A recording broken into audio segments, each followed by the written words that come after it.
Welcome বন্ধুরা, the Bong learn YouTube চ্যানেলে তোমাদের সবাইকে স্বাগত জানাই। তো বন্ধুরা, ইতিমধ্যে আপনারা সবাই জানেন, ওয়েস্ট বেঙ্গল স্কুল সার্ভিস কমিশনের পক্ষ থেকে এসএলএসটির কিন্তু নোটিফিকেশন বেরিয়ে গেছে, যেখানে ক্লাস 9 থেকে ক্লাস 10 এবং ক্লাস 11 থেকে ক্লাস 12-এর জন্য কিন্তু জিওগ্রাফির টিচার বা অ্যাসিস্ট্যান্ট টিচার নিয়োগ করা হচ্ছে। তো আজকের ক্লাসে আমরা নতুন একটি টপিক আলোচনা করব। তার আগে আমরা জেনে নেব যে জিওগ্রাফির সিলেবাসটা কি কি রয়েছে। তো জিওগ্রাফির সিলেবাস 9, 10 এবং 11, 12-এর জন্য যে সিলেবাসটা রয়েছে, আমি এখানে যে সিলেবাসটা তোমাদের দেখাচ্ছি, সেই বাসটা কিন্তু তোমাদের সমস্ত ক্ষেত্রে, অর্থাৎ 9, 10, 11, 12-এর বোধ ক্ষেত্রে তোমাদের কাজে লাগবে। 9, 10-এর ক্ষেত্রে সিলেবাসের পরিমাণটা যথেষ্ট একটু কম 11 এবং 12-এর তুলনায়, কিন্তু আমি এটা মাথায় রেখেই তোমাদের বলছি, যেখানে তোমরা 9, 10 এবং 11, 12 বোধ হয়তো প্রিপারেশন নিতে পারবে, সেরকম একটি সিলেবাস তোমাদের সামনে আমি উপস্থাপন করছি। যেখানে তোমরা দেখতে পাচ্ছ, প্রথম তোমাদের জিও টেকটনিক পার্টটা তোমাদের কভার করতে হবে, যেখানে আর্থ crust and composition and layering, সঙ্গে থাকছে তোমাদের রক, এছাড়া ফোল্ডেড অ্যান্ড ফল্ট পড়তে হচ্ছে, continental drift, plate tectonic theory, isostasy এবং হচ্ছে আর্থ কুয়েকের মতো, এছাড়া আমাদের ভলক্যানিক্স যে চ্যাপ্টারটা রয়েছে, ভলক্যানোস। তো সেই ভলক্যানোস চ্যাপ্টারগুলো সমস্ত আমাদের কমপ্লিট করতে হবে জিও টেকটনিক পার্টের মধ্যে। এরপরে এরপরে আমরা দেখতে পাচ্ছি তারপরে পার্টটা থাকছে আমাদের জিওমরফোলজি। এই জিওমরফোলজির পার্টে আমাদের দেখতে পাচ্ছ তোমরা সবাই লিথোলজি এবং ল্যান্ডফর্ম রয়েছে, সঙ্গে weathering, mass wasting, evolution of slope, এছাড়া আমাদের hydrological cycle, run off, landform and process, যেখানে ফ্লুভিয়াল, গ্লেসিয়ার, উইন্ড, ক্রাস্ট এবং ম্যারাইন সমস্ত কিছু আমাদের কিন্তু পড়তে হবে। এছাড়া সাইক্লিক এবং নন সাইক্লিক কনসেপ্ট আমাদের জানতে হচ্ছে। এছাড়া ল্যান্ডস্কেপ এভলিউশন এবং জিওমরফিক হ্যাজার্ডদের সম্পর্কে আমাদের কিন্তু এখান থেকে জানতে হচ্ছে। এছাড়া আমাদের কিন্তু জিওগ্রাফিক্যাল থটটা পড়তে হচ্ছে এখানে, কিন্তু যেহেতু আমি বললাম বারবার যে 11, 12-এর জন্য আমি বোধ ক্ষেত্রে এখানে দেখাচ্ছি, তো সেক্ষেত্রে এখানে জিওগ্রাফিক্যাল থটও রয়েছে, যেখানে অ্যাপ্রোচেস টু জিওগ্রাফিক্যাল স্টাডিজ, যেখানে আমাদের ডিটারমিনিস্টিক্স পড়তে হবে, পসিবিলিস্টিক্স পড়তে হবে এবং কোয়ান্টিটিভ রেভলিউশন, ওয়েলফেয়ার এবং সোসাইটাল, বিহেভিয়ারাল এবং রেডিক্যাল স্কুল, এছাড়া ফাংশনাল, স্ট্রাকচারাল, মেটালিস্টিক এবং ইকোলজিক্যাল, রিজিওনাল এবং সিস্টেমেটিক যে পার্টটা আমাদের রয়েছে জিওগ্রাফিক্যাল থটে, তা কিন্তু আমাদের পড়তে হচ্ছে। এছাড়া কনসেপ্ট অফ স্পেস, যেখানে পয়েন্ট, ডিস্টেন্স এবং ইন্টারেকশন, অর্গানাইজেশন এবং রিজিয়ন পার্টটা পড়তে হবে। এছাড়া ইমার্জেন্স অফ ওয়েলফেয়ার জিওগ্রাফি পার্টটাও আমাদের কিন্তু পড়তে হচ্ছে। তারপরে আমাদের ক্লাইমেটোলজি পার্ট আসছে, যেখানে আমাদের কি অ্যাটমসফিয়ার, গ্লোবাল ওয়ার্মিং, এছাড়া আমাদের green house effect, elements and factors of climate, এছাড়া insulation, heat budget, pressure belts, planetary wind system, jet stream, humidity এবং আমাদের রয়েছে প্রিসিপিটেশন, এছাড়া সাইক্লোনস, অ্যান্টিসাইক্লোনস, এয়ার মাসেস, যেখানে মনসুনস, থান্ডারস্টর্মস এবং ক্লাইমেটিক হ্যাজার্ড এবং ক্লাইমেটিক ক্লাসিফিকেশনগুলো আমাদের করতে হচ্ছে, যেখানে কোপেন্স এবং থ্রনওয়েটের কিন্তু ভাগটা আমাদের কিন্তু এখানে পড়তে হবে, কেবলমাত্র দুটো ভাগ কিন্তু এখানে দেওয়া রয়েছে। এরপরে চলে যাচ্ছি বায়োজিওগ্রাফিতে। বায়োজিওগ্রাফির ক্ষেত্রে আমাদের সয়েল পার্টটা পড়তে হচ্ছে, যেখানে factor and process and formation রয়েছে, প্রোফাইল, ফিজিক্যাল পার্ট এবং কেমিক্যাল প্রপার্টিসগুলো আমাদের জেনে নিতে হবে। তারপর আমাদের সয়েল গ্রুপ যেগুলো রয়েছে, জোনাল, অ্যাজোনাল, ইন্টারজোনাল, এই সমস্ত পার্টগুলো আমাদের জানতে হবে। তাছাড়া আমাদের সয়েল এরোশন, কনজারভেশন এবং প্ল্যান্টসের মধ্যে তার factor, plant growth, major type of natural vegetation, environmental relation, এছাড়া ফরেস্ট কনজারভেশন এবং সোশিয়াল ফরেস্ট্রি, বায়োডাইভার্সিটি এবং আমাদের অ্যানিম্যাল কমিউনিটিসের সম্বন্ধে আমাদের কিন্তু বায়োজিওগ্রাফি পার্টের মধ্যে পড়তে হচ্ছে। এছাড়া এনভায়রনমেন্ট জিওগ্রাফির ক্ষেত্রে তোমরা দেখতে পাচ্ছ এখানে ecosystem principal and components, energy flow, food chain এবং ফুড ওয়েব রয়েছে, সঙ্গে বায়ো জিওকেমিক্যালস সাইকেলগুলো আমাদের কিন্তু পড়তে হচ্ছে, বায়োমস পড়তে হচ্ছে, এছাড়া এনভায়রনমেন্টাল ডিগ্রেডেশন হ্যাজার্ড পড়তে হচ্ছে, ম্যানেজমেন্ট অ্যান্ড কনজারভেশন পড়তে হবে। এটা আমরা জানি খুব ইম্পর্টেন্ট একটা টপিক, যেখানে meaning and natural environment, man and environment relationship, natural region এবং environmental adaptation, human life and economic society আমাদের কিন্তু এখান থেকে পড়ে নিতে হচ্ছে।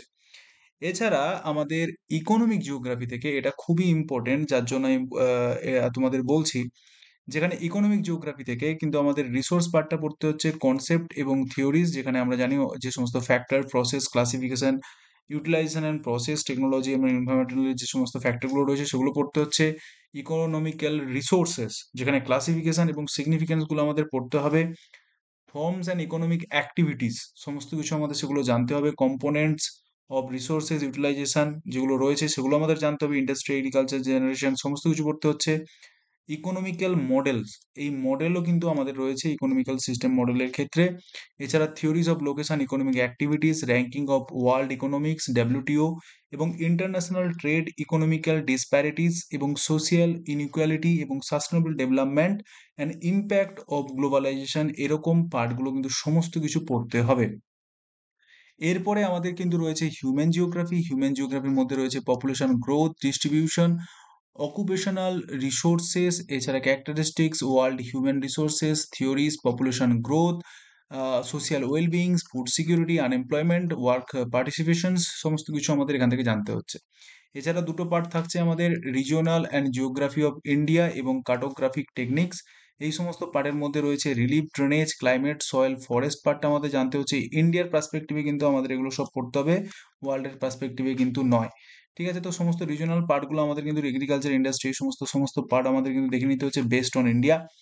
এরপরে আমাদের কার্টোগ্রাফিতে পড়তে হচ্ছে scale, techniques of data representation, map classification, interpretation, thematic mapping, principles and method of projection, elementary surveying, levelling, এই সমস্ত পার্ট পড়তে হচ্ছে। Common statistical techniques, geographical data analysis, area photo and satellite imagery, interpretations. এছাড়া আমাদের রয়েছে remote sensing and GIS এর পার্টটাও কিন্তু আমাদের এখানে কিন্তু পড়তে হচ্ছে।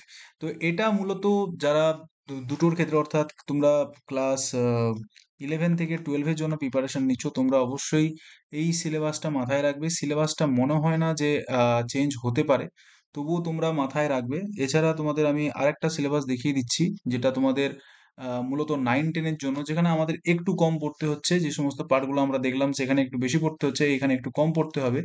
তো যেখানে তোমরা দেখতে পাচ্ছ যে জিও টেকটনিক্স এর মধ্যে তোমাদের আর্থ ক্রাস্ট এবং রকস এবং ফোল্ডেড এবং হচ্ছে mountain building, plate tectonic, earthquake এই আর ভলক্যানোস পড়লে আমাদের এখান থেকে কমপ্লিট হয়ে যাচ্ছে। এছাড়া জিওমরফোলজির মধ্যে আমাদের ওয়েদারিং, মাস ওয়াস্টিং, ল্যান্ডফর্ম প্রসেস, যেখানে ফ্লুভিয়াল, গ্লেসিয়ার এবং উইন্ড ক্রাস্ট এবং ম্যারেন পড়তে হচ্ছে, নর্মাল সাইকেল এরোশন এবং রিজুভিনেশন আমাদের এগুলো কিন্তু পড়তে হচ্ছে।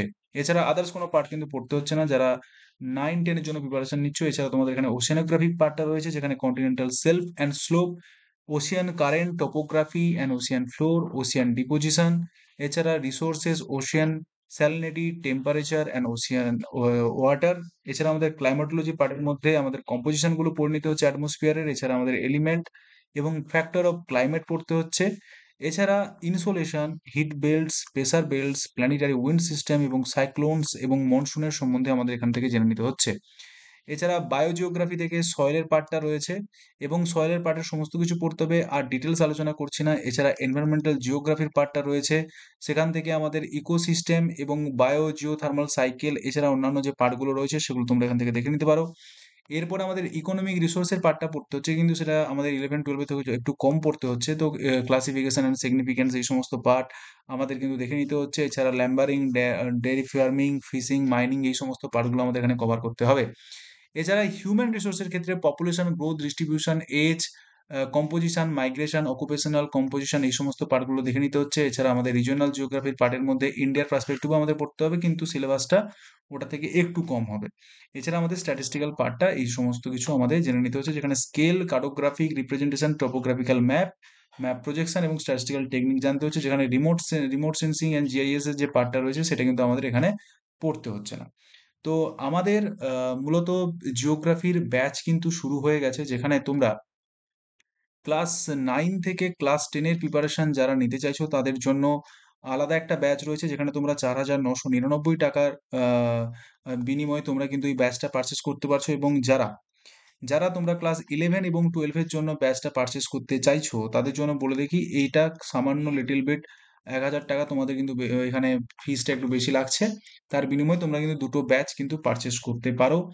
এবং তোমরা যদি টোটাল যদি এই ব্যাচটা, দুটো ব্যাচ যদি তোমরা পারচেস করতে চাও, তাহলে সেক্ষেত্রে তোমাদের কিন্তু পেমেন্ট করতে হচ্ছে 10,000 টাকা। ঠিক আছে, যদি তোমরা টোটাল ব্যাচটা পারচেস করতে চাও।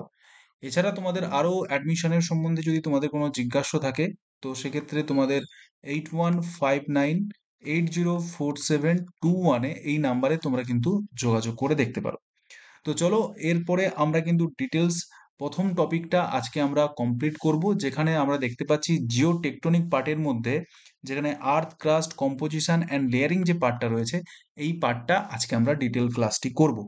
তো চলো আজকের ক্লাসটি শুরু করা যাক।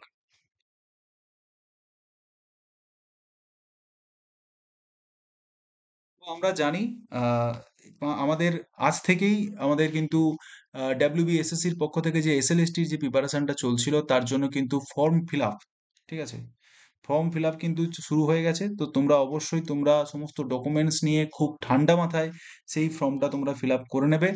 সবাইকে শুভেচ্ছা এবং অভিনন্দন জানিয়ে আজকের কিন্তু আমরা জিও টেকটনিক যে পার্টটা রয়েছে, জিও টেকটনিক প্রথম যে আমাদের ইউনিটটি রয়েছে, তার প্রথম ক্লাস আমরা করব, যেখানে আমরা কি জানবো, আর্থ ক্রাস্ট কম্পোজিশনস এবং তার লেয়ার্স গুলো কি কি রয়েছে সে সম্পর্কে। ঠিক আছে। তো সবার প্রথম আমাদের এই যে জিও টেকটনিক, এই জিও টেকটনিক পার্টের মধ্যে আমাদের কি কি পড়তে হয়? জিও টেকটনিক পার্টের মধ্যে আমাদের যে সমস্ত মানে টেকটনিক অ্যাক্টিভিটি গুলো আমাদের পৃথিবীর বুকে চলছে, সেই সমস্ত কিছু আমাদের কিন্তু এখানে পড়তে হয়। অর্থাৎ পৃথিবীর বাইরে যে সমস্ত জিনিসগুলো চলছে, পৃথিবীর অন্দরমহলে যে সমস্ত ভূগাঠনিক প্রক্রিয়াগুলো চলছে, সেই ফোর্সগুলো কি কিভাবে কাজ করে বা কি রয়েছে, সেই সম্পর্কটা আমরা কিন্তু সম্পূর্ণভাবে জানি এই জিও টেকটনিক পার্টের মধ্যে। তো সেই হিসাবে প্রথম যে আমাদের বুলেটিনটা প্রিডিটারমাইন করে দেওয়া হয়েছে সিলেবাসে, সেটা হচ্ছে আর্থ ক্রাস্ট। এখানে আর্থ ক্রাস্ট বললেও অর্থাৎ পৃথিবীর ক্রাস্ট পোর্শনটা শুধু আমাদের পড়তে হবে না, আমাদের কিন্তু interior structure of the earth, অর্থাৎ পৃথিবীর পৃথিবীর অভ্যন্তরের সম্বন্ধে আমাদের কিন্তু ফুল আইডিয়াটা কিন্তু আমাদের এখানে কিন্তু চাওয়া হয়েছে। ঠিক আছে। তো আমরা জানি আজ থেকে 460 কোটি 460 কোটি মিলিয়ন বছর আগে কিন্তু আমাদের এই আহ, আমাদের যে পৃথিবীটা ছিল, এরকম উত্তপ্ত জ্বলন্ত গ্যাসীয় একটা পিণ্ড ছিল। তো সেইখান থেকে সেটি ধাপে ধাপে ঠান্ডা হয়ে প্রথমে এরকম রূপ নেয়, এবং তারপরে আজকে বর্তমান অর্থাৎ প্রেজেন্ট প্রেজেন্ট কিন্তু আমরা পৃথিবীকে আজকে এরকম দেখতে পাচ্ছি, যেখানে একটা অগ্নিয় পিণ্ড থেকে সেটি কিন্তু ধীরে ধীরে শীতল হয়ে আজকে এরকম রূপ লাভ করেছে। কিন্তু প্রশ্নটা হচ্ছে আমাদের সেই জায়গায়, যে পৃথিবী বাইরে থেকে যতটা শীতল বা যেরকম আমরা প্রাণের অস্তিত্ব লক্ষ্য করতে পাচ্ছি, ভিতর থেকে কি ততটাও কি সেই শীতল? সেই প্রশ্নটা কিন্তু আমাদের মাথায় থাকবে, এবং সেই উত্তর খোঁজার জন্যই আজকে আমাদের এই চ্যাপ্টারটি পড়া। এবারে প্রাথমিক ধারণা অনুযায়ী আমরা যখন আমাদের পৃথিবীর অথবা আমরা যদি বলি আমাদের এই গোটা সৌরজগৎ অথবা যদি বিশ্বের, যদি আমরা উৎপত্তির তত্ত্বগুলো বিভিন্নভাবে জেনে থাকি, মানে অনেক আগে থেকে, তো সেক্ষেত্রে আমরা কিন্তু নানাবিধ তত্ত্ব আমরা কিন্তু জেনেছিলাম। তো সেক্ষেত্রে আধুনিক তত্ত্বের মধ্যে কান্টের দেওয়া যে তত্ত্ব, কান্ট, ল্যাপলাস, ঠিক আছে, ল্যাপলাস, চেম্বারলিন, এই সমস্ত তত্ত্বগুলো আমরা পড়েছিলাম, এবং সেখান থেকে একদম বিশ্বের উৎপত্তির ক্ষেত্রে যে তত্ত্বটা এখন আমরা সর্বজন গ্রাহ্য, সেটা হচ্ছে কি আমাদের বিগ ব্যাং থিওরি। ঠিক আছে, বিগ ব্যাং থিওরি। ঠিক আছে। তো এই বিগ থিওরিতে কিন্তু ব্যাখ্যা করতে গিয়ে কিভাবে আমাদের পৃথিবীর উৎপত্তি হলো এবং তার স্ট্রাকচারটা কি করে বর্তমান অবস্থায় এখন রয়েছে, সেগুলো নিয়ে প্রাথমিকভাবে কিন্তু আলোচনা করা হয়েছিল। কিন্তু ইন ডিটেলস পৃথিবীর মধ্যে কি রয়েছে সেটা তো কিন্তু জানা কিন্তু তখন সম্ভব হয়নি। সবটাই কিন্তু এই থিওরির মধ্যে বা অথবা হাইপোথেসিসের মধ্যেই কিন্তু সীমাবদ্ধ ছিল। তো তারপরে কি কিভাবে এগোলো সেগুলো আমরা কিন্তু জানবো। তো মূলত নানাবিধ স্টাডির মাধ্যমে এই পৃথিবী আজকে যেটা আমরা বাইরের আবরণ এত শীতল দেখি, এত শীতল দেখি, এত জল, এত সমস্ত কিছু আমরা দেখি, কিন্তু বর্তমানে যদি আমরা সেই বিষয়টাকে ভালোভাবে লক্ষ্য করি, তাহলে কিন্তু আমরা কি দেখব, না তাহলে আমরা কিন্তু লক্ষ্য করব যে পৃথিবী ভেতর থেকে কিন্তু এতটাও শীতল কিন্তু নয়। তাহলে পৃথিবী কি, না পৃথিবী ভেতরের যত আমরা গভীরের দিকে যাব, পৃথিবী কিন্তু এখনো উত্তপ্ত অবস্থায় কিন্তু রয়েছে। কিন্তু এটা একটা বিষয়, পৃথিবী আজ সমস্ত রূপ সম্পূর্ণরূপে আর্থ যে ক্রাস্ট বা যার উপরে আমরা এখন রয়েছি, সেরকম একইভাবে সেরকম স্তরভাবে কিন্তু সমস্ত পৃথিবীটা কিন্তু নয়। সেটা কিন্তু রয়েছে স্তরে স্তরে বিভক্ত। ঠিক আছে। যেই স্তরগুলোর সম্বন্ধে আমরা ধারাবাহিকভাবে আলোচনা করব, যাদের ধর্ম কি, অর্থাৎ তার কি কি নেচার রয়েছে, ঠিক আছে, তাদের কি কি বৈশিষ্ট্য রয়েছে, সেই সম্পূর্ণ কিন্তু আমাদের আলোচনা করা হবে আজকের এই ক্লাসে। তো সবার প্রথম আমাদের মধ্যে যে পৃথিবীর সম্বন্ধে আমরা আলোচনা করছি, তো সেই নিয়ে তো জিজ্ঞাসা সবসময় রয়েছে। সেক্ষেত্রে নানাবিধ বৈজ্ঞানিকরা তারা কিন্তু সন্ধান করার চেষ্টা করেছে যে পৃথিবীর গঠনটা কেমন। ঠিক আছে, তো সেই গঠনটা জানার আগে পৃথিবীর মোটামুটি যে সাম্যক একটা ধারণা আমরা পাই, সেক্ষেত্রে ইকুটোরিয়াল রেডিয়াস অর্থাৎ আমরা যদি দেখি পৃথিবীকে, যদি আমরা জানি পৃথিবী তো সম্পূর্ণরূপে গোল নয়, এটা কিন্তু আমাদের যেটাকে আমরা পৃথিবীর যে আকৃতি সেটাকে আমরা জিওড বলি। ঠিক আছে, তো সেই পার্সপেক্টিভের দিক থেকে আমরা যদি দেখি পৃথিবীর ওপরের দিকটা অনেকটাই কিন্তু চাপটা, ঠিক আছে, কিন্তু মাঝের দিকটা অনেকটাই কিন্তু স্ফীত, এবং মাঝের দিকটাকে আমরা বলছি নিরক্ষীয় অঞ্চল, এবং উপরে 90 ডিগ্রি নর্থ এবং আমাদের নিচে রয়েছে 90 ডিগ্রি সাউথ, এবং সেদিক থেকে সেটা কিন্তু চাপটা।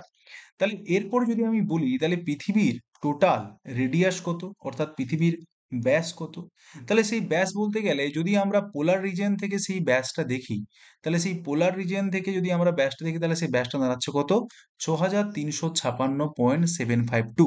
এবার এটা ভেরিয়েশন হতে পারে, সব জায়গায় এদিক ওদিক ভেরিয়েশন থাকে। এছাড়া আমাদের কিন্তু ইকুটোরিয়াল রিজিয়নের যে আমাদের ব্যাসটা আমরা দেখব সেটা হচ্ছে কত, সেটা আমরা দেখতে পাচ্ছি কত, সেটা আমরা দেখতে পাচ্ছি 6378.1 কিলোমিটার। ঠিক আছে, তো সেক্ষেত্রে আমাদের যদি ইকুটোরিয়াল রেডিয়াসটা আমরা দেখি তাহলে এখানে বলা হয়েছে দেখো 6378.1 অথবা 6378.137, এই আমাদের রেডিয়াসটা বলা হয়েছে। এবং ভলিউমেট্রি মিন যেটা বলা হয়েছে, ভলিউমেট্রিক মিন সেটা কত না, সেটা 6371, এবং এই জিনিসটাকে নিয়েই আমরা কিন্তু পরবর্তীকালে এগোবো। যদি আমাদের প্রামাণ্য যদি আমরা বলি যে পৃথিবীর টোটাল রেডিয়াস কত, এবার তোমরা দেখবে নানাবিধ জায়গায় কিন্তু এই যে কনসেপ্টটা আলাদা আলাদাভাবে দেওয়া আছে। কোথাও বলা আছে 6370, কোথাও বলা আছে 6371, কোনো কোনো বইতে দেখবে তোমরা 6378, আবার কোনো কোনো বইতে বা কোনো কোনো অথার তারা কিন্তু 6300, 6400 সামথিং কিছু অ্যামাউন্ট তারা কিন্তু বলেছে। তাহলে স্যার আমরা বুঝবো কোনটা, যে কোনটা ঠিক এবং কোনটা ভুল? অ্যাকচুয়ালি ভুলটা কোনোটাই নয়, কারণ সবটাই অনুমানের উপর নির্ভর করে রয়েছে। কেন না, কারণ এখনো পর্যন্ত পৃথিবীর অন্দরমহলে কতটা তার গভীরতা রয়েছে সেটা কিন্তু পরিমাপ করা যায়নি, সম্ভব হয়নি। তাহলে আজকে আমরা যে এই তত্ত্বটার সম্বন্ধে পড়ছি, যেখানে আমরা তার কম্পোজিশনের সম্বন্ধে জানবো, তার লেয়ারের সম্বন্ধে জানবো, তাহলে সেগুলো আমরা কিভাবে জেনেছি? তাহলে সেই বিধক কিন্তু আমাদের প্রশ্ন আমাদের কিন্তু জাগবে। তাহলে সেই প্রশ্ন যখন জাগছে তো অবশ্যই আমরা সেই প্রশ্নের উত্তরটা আমরা খোঁজার চেষ্টা করব। তো চলো এখন আমরা জানবো যে পৃথিবীর অভ্যন্তরীণ যে উৎস, যে উৎসের উপর ভিত্তি করে আমরা পৃথিবীর এই যে লেয়ার গুলো রয়েছে সেই লেয়ার গুলোকে খোঁজার চেষ্টা করছি, তাহলে সেটা কার কার উপর ভিত্তি করে এবং সেই উৎসগুলো কি কি। তো সেদিক থেকে আমরা যদি বলি, যদি প্রত্যক্ষ উৎস বা যদি ডাইরেক্ট ডাইরেক্ট যদি আমরা যদি এভিডেন্সের কথা বলি, তাহলে কোন কোন জিনিসগুলো আমাদের ডাইরেক্ট এভিডেন্সের মধ্যে পড়বে। তাহলে দেখো প্রথমে তোমাদের বলি, পৃথিবীতে এই পর্যন্ত যদি মাইনিং এর দিক থেকে বলা হয়, অর্থাৎ খনি খোলার ক্ষেত্রে বলা হয়, সেক্ষেত্রে আমরা বড়জোর 3 থেকে 4 কিলোমিটার পর্যন্ত আমরা প্রবেশ করতে পেরেছি। এবং সেটা কোথায় না, তোমরা দেখবে রবিনসন ডিপ মাইনিং, যেখানে কিন্তু রয়েছে একটা ব্রিটিশ খনি ব্যবসায়ী এইচ এফ রবিনসনের নাম অনুসারে কিন্তু এই নামকরণটা করা হয়েছিল, এবং যেটা দক্ষিণ আফ্রিকায় অবস্থিত এবং পৃথিবীর গভীরতম সোনার খনি, এবং যার নামটা কি রবিনসন ডিপ। তার গভীরতা কত, যে 3 থেকে 4 কিলোমিটার। এটাই কিন্তু সব থেকে হিউম্যানের মাধ্যমে অর্থাৎ মানুষের দ্বারা সব থেকে গভীরে পৌঁছানো একটা মাইনিং এর মাধ্যমে যে ইনফরমেশনটা আমরা গ্যাদার করতে পেরেছিলাম এটা সব থেকে বেশি। এবং এইখানেই আমরা জানবো যে দেখো প্রতি 33 মিটার গভীরতা প্রায় আমরা কি দেখতে পাচ্ছি, 1 ডিগ্রি সেন্টিগ্রেড করে আমাদের টেম্পারেচারটা বাড়ছে। কত বললাম, 33 ডিগ্রি, আমাদের সরি 33 মিটার অন্তর অন্তর আমাদের টেম্পারেচারটা কত করে বাড়ছে, 1 ডিগ্রি সেন্টিগ্রেড করে আমাদের কিন্তু টেম্পারেচার বাড়ছে। আবার যদি আমরা বলি যে প্রতি 1 কিলোমিটার অন্তর, তাহলে আমার হচ্ছে কত হচ্ছে আমাদের টেম্পারেচারটা থাকবে, তাহলে সেই টেম্পারেচারের দিক থেকে দেখতে গেলে আমরা দেখব 30 থেকে 31 ডিগ্রি সেন্টিগ্রেড আমাদের কিন্তু সেই টেম্পারেচারটা থাকবে, যদি আমাদের 1 কিলোমিটার রেডিয়াসের মধ্যে বলে। এইসব হিসেব অনুযায়ী পৃথিবীর গভীরতম খনি হচ্ছে দ্বীপের উষ্ণতা যেটা বলা হচ্ছে 105 থেকে 136 ডিগ্রি সেন্টিগ্রেড, যদি আমরা 33 মিটার অন্তরে 1 ডিগ্রি সেন্টিগ্রেড উষ্ণতা বৃদ্ধি পাওয়ার কথা যদি আমরা বলি। এবং এটা খুবই ইম্পর্টেন্ট, তোমরা পারলে অবশ্যই এটা নোট ডাউন করে রাখবে, এবং এখান থেকে তোমাদের কিন্তু কোশ্চেন আসার সম্ভাবনাটা কিন্তু বেশি। এরপরে দেখো, প্রত্যক্ষ অভিযানের ভিত্তিতে আর একটা আমাদের কাছে এভিডেন্স আছে, এবং এই যে গর্তটা আমরা দেখতে পাচ্ছি, এই গর্তের গভীরতা কিন্তু 12 কিলোমিটার। ঠিক আছে, এখানে কি করা হয়েছিল না, এখানে উত্তর পশ্চিম রাশিয়ায় কোলা উপদ্বীপে 12 কিমি গভীর গর্তটি হলো পৃথিবীর গভীরতম কৃত্রিম গর্ত। এবং এই গর্তের মাধ্যমে আমরা বলতে পারি যে ইনফরমেশনটা আমরা গ্যাদার করতে পেরেছি, যেখানে আমরা রেডিয়াস জানছি 6371 কিলোমিটার পর্যন্ত। তো সেক্ষেত্রে আমরা কেবল 12 কিলোমিটার পর্যন্ত আমরা কিন্তু রিচ করতে পেরেছি, এবং যেটা উত্তর পশ্চিম রাশিয়ার কোলা উপদ্বীপের কাছে কিন্তু রয়েছে। তো এটা আমাদের ক্ষেত্রে ইম্পর্টেন্ট, এই কোলা উপদ্বীপের যে ইনফরমেশনটা রয়েছে এটা খুবই ইম্পর্টেন্ট, এটাও কিন্তু আমাদের কি করতে হবে, এটা আমাদের নোট ডাউন করে রাখতে হবে। তো তাহলে আমরা এই প্রত্যক্ষ উৎসর মধ্যে যে উৎসগুলোর সম্বন্ধে পড়লাম, তাহলে সেগুলো কি? না, সেগুলো আমরা যখন খনিজ সম্পদ আহরণ করতে যাচ্ছি, তো সেই খনিজ সম্পদগুলো আহরণ করতে গিয়ে বা আমরা যে খনন প্রক্রিয়াগুলো চালাচ্ছি, সেখান থেকেই কিন্তু আমরা কিন্তু জানতে পাচ্ছি। তাহলে এই যে আগেরগুলো যেগুলো আলোচনা করলাম, সব খনিজ সম্পদ অথবা পেট্রোলিয়াম জাতীয় পদার্থগুলো আমরা বের করার জন্য।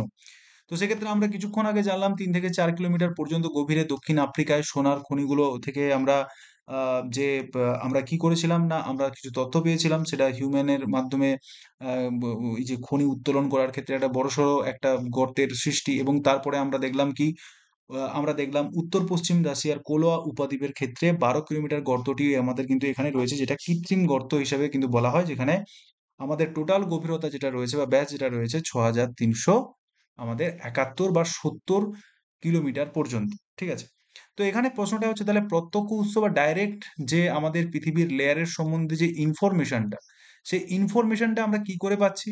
না, তাহলে প্রত্যক্ষ উৎস বা ডাইরেক্ট উৎসের মধ্যে আমরা বললাম প্রথমে খনিজ সম্পদ, এবং তারপরে বলা হচ্ছে খনন প্রকল্প। এবার এই খনন প্রকল্পের দিক থেকে সায়েন্টিস্টরা এবং বিজ্ঞানীরা যারা রয়েছে, তারা কিন্তু দুটো খনন প্রক্রিয়া কিন্তু চালানো হয়েছিল।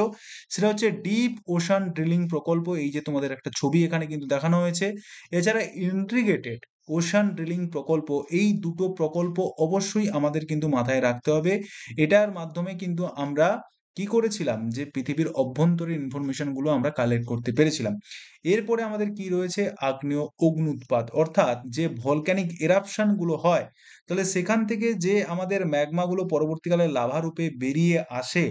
তো সেখান থেকে আমরা কি জানতে পারি, যে পৃথিবীর অভ্যন্তরে কি ধরনের মেটেরিয়ালস, কি ধরনের আমাদের কিন্তু পদার্থগুলো রয়েছে, সেই সম্বন্ধে কিন্তু আমরা জানতে পারি। ঠিক আছে, তো এরপরে তোমাদের একটা প্রশ্ন আসবে, এই যে আমরা বলছি যে আমরা ভলক্যানিক, সেই ভলক্যানিকের মধ্যে কোনটাকে আমরা ম্যাগমা বলি এবং কোনটাকে আমরা লাভা বলি। তাহলে তোমাদের বলি, ম্যাগমা কাকে বলা হচ্ছে না, যে যখন ভূ অভ্যন্তরে অর্থাৎ মাটির নিচে যখন থাকবে, তখন যে আমাদের গলিত পদার্থটা থাকবে, ঠিক আছে, যে গলিত পদার্থটা থাকবে তখন তাকেই আমরা বলছি ম্যাগমা। কিন্তু এই ম্যাগমাটা যখন বাইরে বেরিয়ে আসবে এবং তখন শীতল হয়ে যাবে, সেই যে বাইরে বেরিয়ে আসার পরে সেটাকেই কিন্তু আমরা বলছি লাভা। তাহলে কি বললাম, যখন ভেতরের দিকে থাকছে, সেই ভেতরে গলিত মোল্টেন যে মেটেরিয়ালসটা আমরা দেখতে পাচ্ছি, তখন তাকে আমরা বলছি ম্যাগমা। এবং যেটা যখন বাইরে বেরিয়ে আসছে, তখন সেটা কি হিসাবে আমরা জানছি, না তখন সেটা আমরা লাভা হিসাবে জানছি। তাহলে আমরা পৃথিবীর সম্বন্ধে যদি আমরা বলি অ্যানসিয়েন্ট বা আগে, যদি আমরা কোনো ইনফরমেশন পেয়ে থাকি, তাহলে অ্যানসিয়েন্ট ক্ষেত্রে অর্থাৎ আমাদের প্রাচীনকালে, প্রাচীনকালে যদি আমাদের ইন্টেরিয়ার স্ট্রাকচারের সম্বন্ধে কোনো যদি আইডিয়া আমরা পেয়ে থাকি, সেটা মূলত আমরা কিছু রকের উপর ভিত্তি করে আমরা পেতাম। যে রক আমাদের বাইরে রয়েছে সেগুলো কি কি রক, না মূলত আমরা কিন্তু কার উপর ভিত্তি করতাম, ইগনিয়াস রক। ঠিক আছে, ইগনিয়াস রক। এবং দ্বিতীয়ত, অবশ্যই তোমরা ডিটেলস গুলো নোট ডাউন করবে অবশ্যই, সেটা হচ্ছে কি না, মেটামরফিক রক। ঠিক আছে, মেটামরফিক রক। এই দুটো রকের উপর ভিত্তি করে কিন্তু আমরা সমস্ত প্রাচীনকালে যে ইনফরমেশন গুলো, ভূ অভ্যন্তরের স্ট্রাকচার কেমন বা কি কি ধরনের পদার্থ তার মধ্যে থাকতে পারে, সেই সম্বন্ধে আইডিয়া আমরা নিয়েছিলাম। এবং আমাদের এটা মাথায় রাখতে হবে, যে রকগুলোর সম্বন্ধে আমরা আলোচনা করছি, এই রকগুলো মূলত সৃষ্টি হয় কত কিলোমিটারের মধ্যে বলো তো? Any idea? সেই আইডিয়াটা হচ্ছে কি না, এগুলো কিন্তু ফর্মড হয় আমাদের 10 থেকে 15 কিলোমিটার এর মধ্যে বা তার নিচে। ঠিক আছে? এখান থেকেই কিন্তু আমাদের এই ইগনিয়াস বা মোল্টেন ম্যাগমা যেগুলো রয়েছে সেগুলোই কিন্তু আমাদের বাইরের দিকে বেরিয়ে আসে। ঠিক আছে? আর এই যে ম্যাগমার কথাটা বলছি, এই ম্যাগমাটা কত কিলোমিটার নিচ থেকে আসে বলতো? সেটা কিন্তু হয়ে যাবে আমাদের 30 থেকে 60 কিলোমিটার। 30 থেকে 60 কিলোমিটার ডিপ থেকে আমাদের কিন্তু এই ম্যাগমাগুলো কিন্তু বেরিয়ে আসে।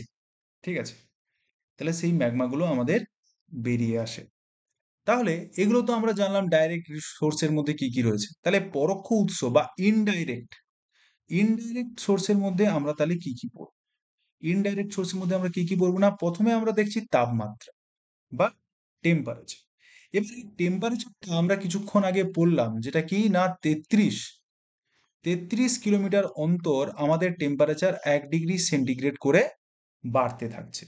তাহলে এইভাবে যদি বাড়তে থাকে তাহলে আমরা কত দূর পর্যন্ত পৌঁছচ্ছি? 6371 কিলোমিটার।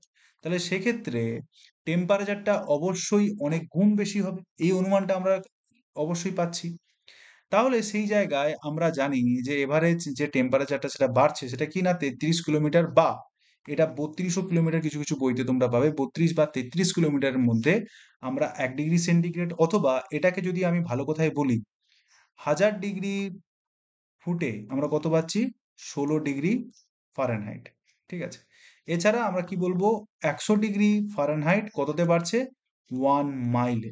ঠিক আছে? এই সমস্ত ইনফরমেশন গুলো অবশ্যই আমাদের কিন্তু নোট ডাউন করে রাখতে হবে। রেট টেম্পারেচার ড্রামাটিক্যালি ইনক্রিজ, যদি আমরা বলি এই তাপমাত্রাটা কত ভূ অভ্যন্তরে কত নিচে গিয়ে ড্রামাটিক্যালি হঠাৎ করে বেড়ে যাচ্ছে, না সেটা অবশ্যই আমাদের মাথায় রাখতে হবে 48 কিলোমিটারের ঠিক নিচ থেকে এই টেম্পারেচারটা হঠাৎ করে ইনভার্সন আমরা দেখতে পাবো, যে হঠাৎ করে কিন্তু টেম্পারেচারটা যে রেটিং এ বাড়ার কথা সেখান থেকে কিন্তু বেরিয়ে যাচ্ছে। হোয়ার, যেখানে rock and metals can remain solid state, যেইখানে আমরা দেখতে পাবো রক এবং যে সমস্ত মেটালস, যে সমস্ত পদার্থগুলো ভূ অভ্যন্তরে রয়েছে, আমরা পৃথিবী বা ক্রাস্টের উপরে যেইভাবে আমরা ভূমিরূপটা দেখতে পাচ্ছি সেখানে কিন্তু সেরকম থাকবে না। তাহলে সেখানকার টেম্পারেচার কত হচ্ছে? না, যেখানে আমরা টেম্পারেচার দেখবো এই গভীরতার মধ্যে টেম্পারেচারটা কত দাঁড়াচ্ছে আমাদের? 2200 ডিগ্রি সেন্টিগ্রেড থেকে আমাদের 3300 ডিগ্রি সেন্টিগ্রেডের কাছাকাছি কিন্তু সেই টেম্পারেচারটা কিন্তু আমাদের পৌঁছে যায়। ঠিক আছে? সেখান থেকে আমরা এটাও বলতে পারি এই টেম্পারেচার আরো গভীরে গেলে পাবো। এছাড়া আমাদের কত বাড়াচ্ছে? না 1200 ডিগ্রি সেন্টিগ্রেড থেকে আমরা কিন্তু পাচ্ছি 2000 ডিগ্রি সেন্টিগ্রেড পর্যন্ত। ঠিক আছে? এবং যেটা তোমাদের বললাম, যখন যদি লাভা, আমরা যখন দেখি এই যে কিছুক্ষণ আগে আমরা দেখলাম যে একটা অগ্ন্যুৎপাতের জায়গায় যদি প্রশ্ন আসে যে যখন লাভা এই যে ক্রেটার্স এর মধ্যে যখন থাকে, তখন তার টেম্পারেচার কত ডিগ্রি থাকে, তখন তার টেম্পারেচার কত থাকে, সেটা অবশ্যই আমরা এটা ফারেনহাইটে যদি বলি, এটা আমাদের কত হবে? 2200 ডিগ্রি, 2200 ডিগ্রি আমাদের কি ফারেনহাইট টেম্পারেচার কিন্তু আমাদের ক্রেটারের সময় যখন হচ্ছে লাভাটা এই জ্বালামুখের কাছাকাছি থাকে তখন কিন্তু আমাদের টেম্পারেচারটা এইরকমই থাকে। এবং এখানে তোমাদের এটা অবশ্যই একটু মাথায় নোট ডাউন করবে, এটা ফারেনহাইট, 2200 ডিগ্রি ফারেনহাইট থেকে 3200 ডিগ্রি ফারেনহাইট, এটা ফারেনহাইট হবে, এটা সেলসিয়াস হবে না, এটা ফারেনহাইট হবে। ঠিক আছে?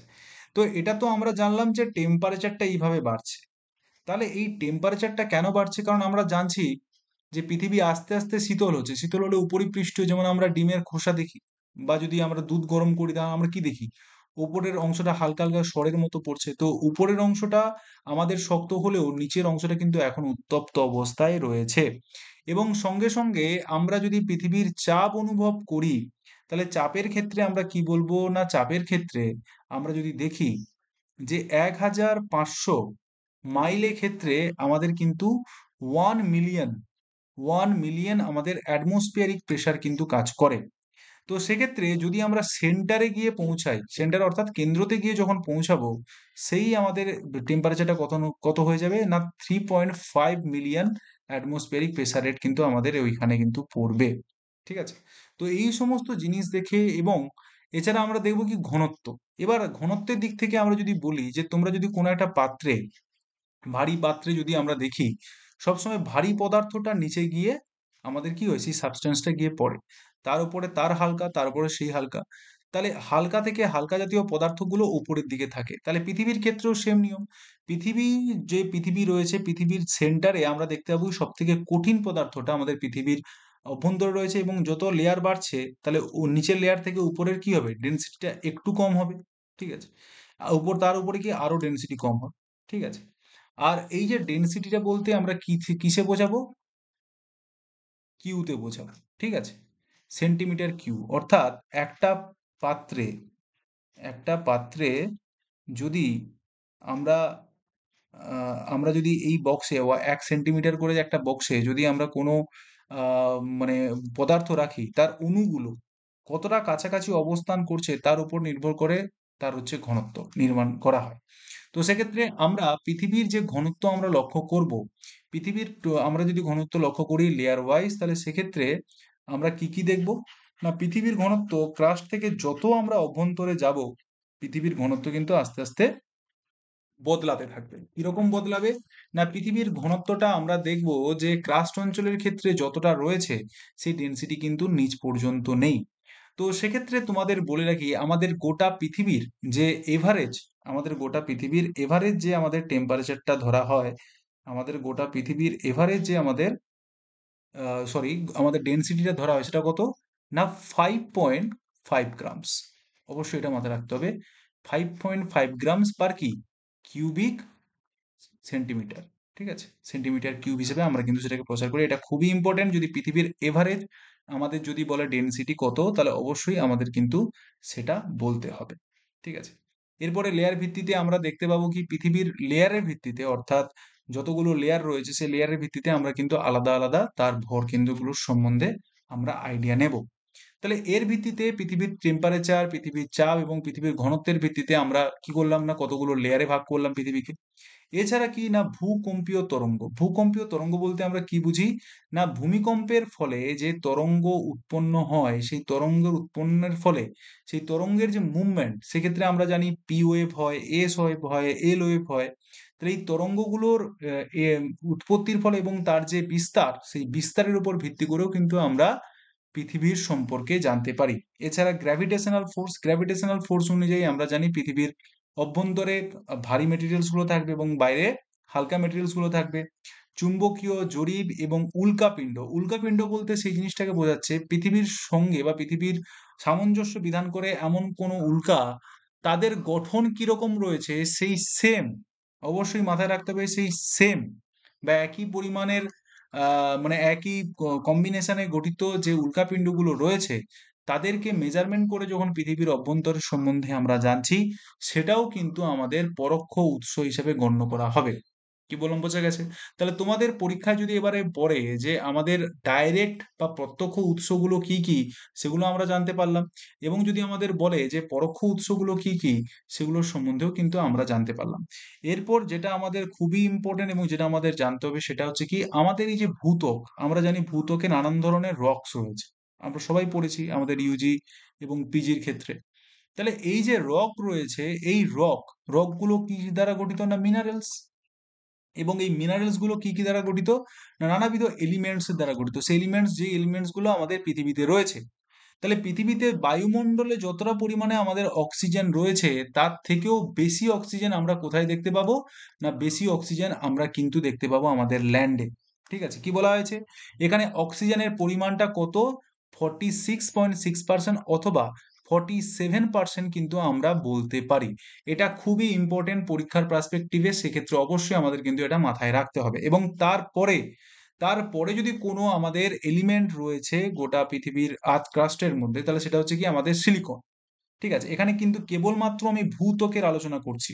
ঠিক আছে, পৃথিবী পৃষ্ঠের ওপরের পৃষ্ঠের যে আমাদের আবরণ, কিন্তু গোটা পৃথিবীর এলিমেন্টস নিয়ে আমরা কিন্তু এখানে আলোচনা করছি না। তাহলে কিন্তু সংখ্যাটা পাল্টে যাবে, তখন আয়রন আগে চলে যাবে, অক্সিজেন আর পিছনে চলে যাবে।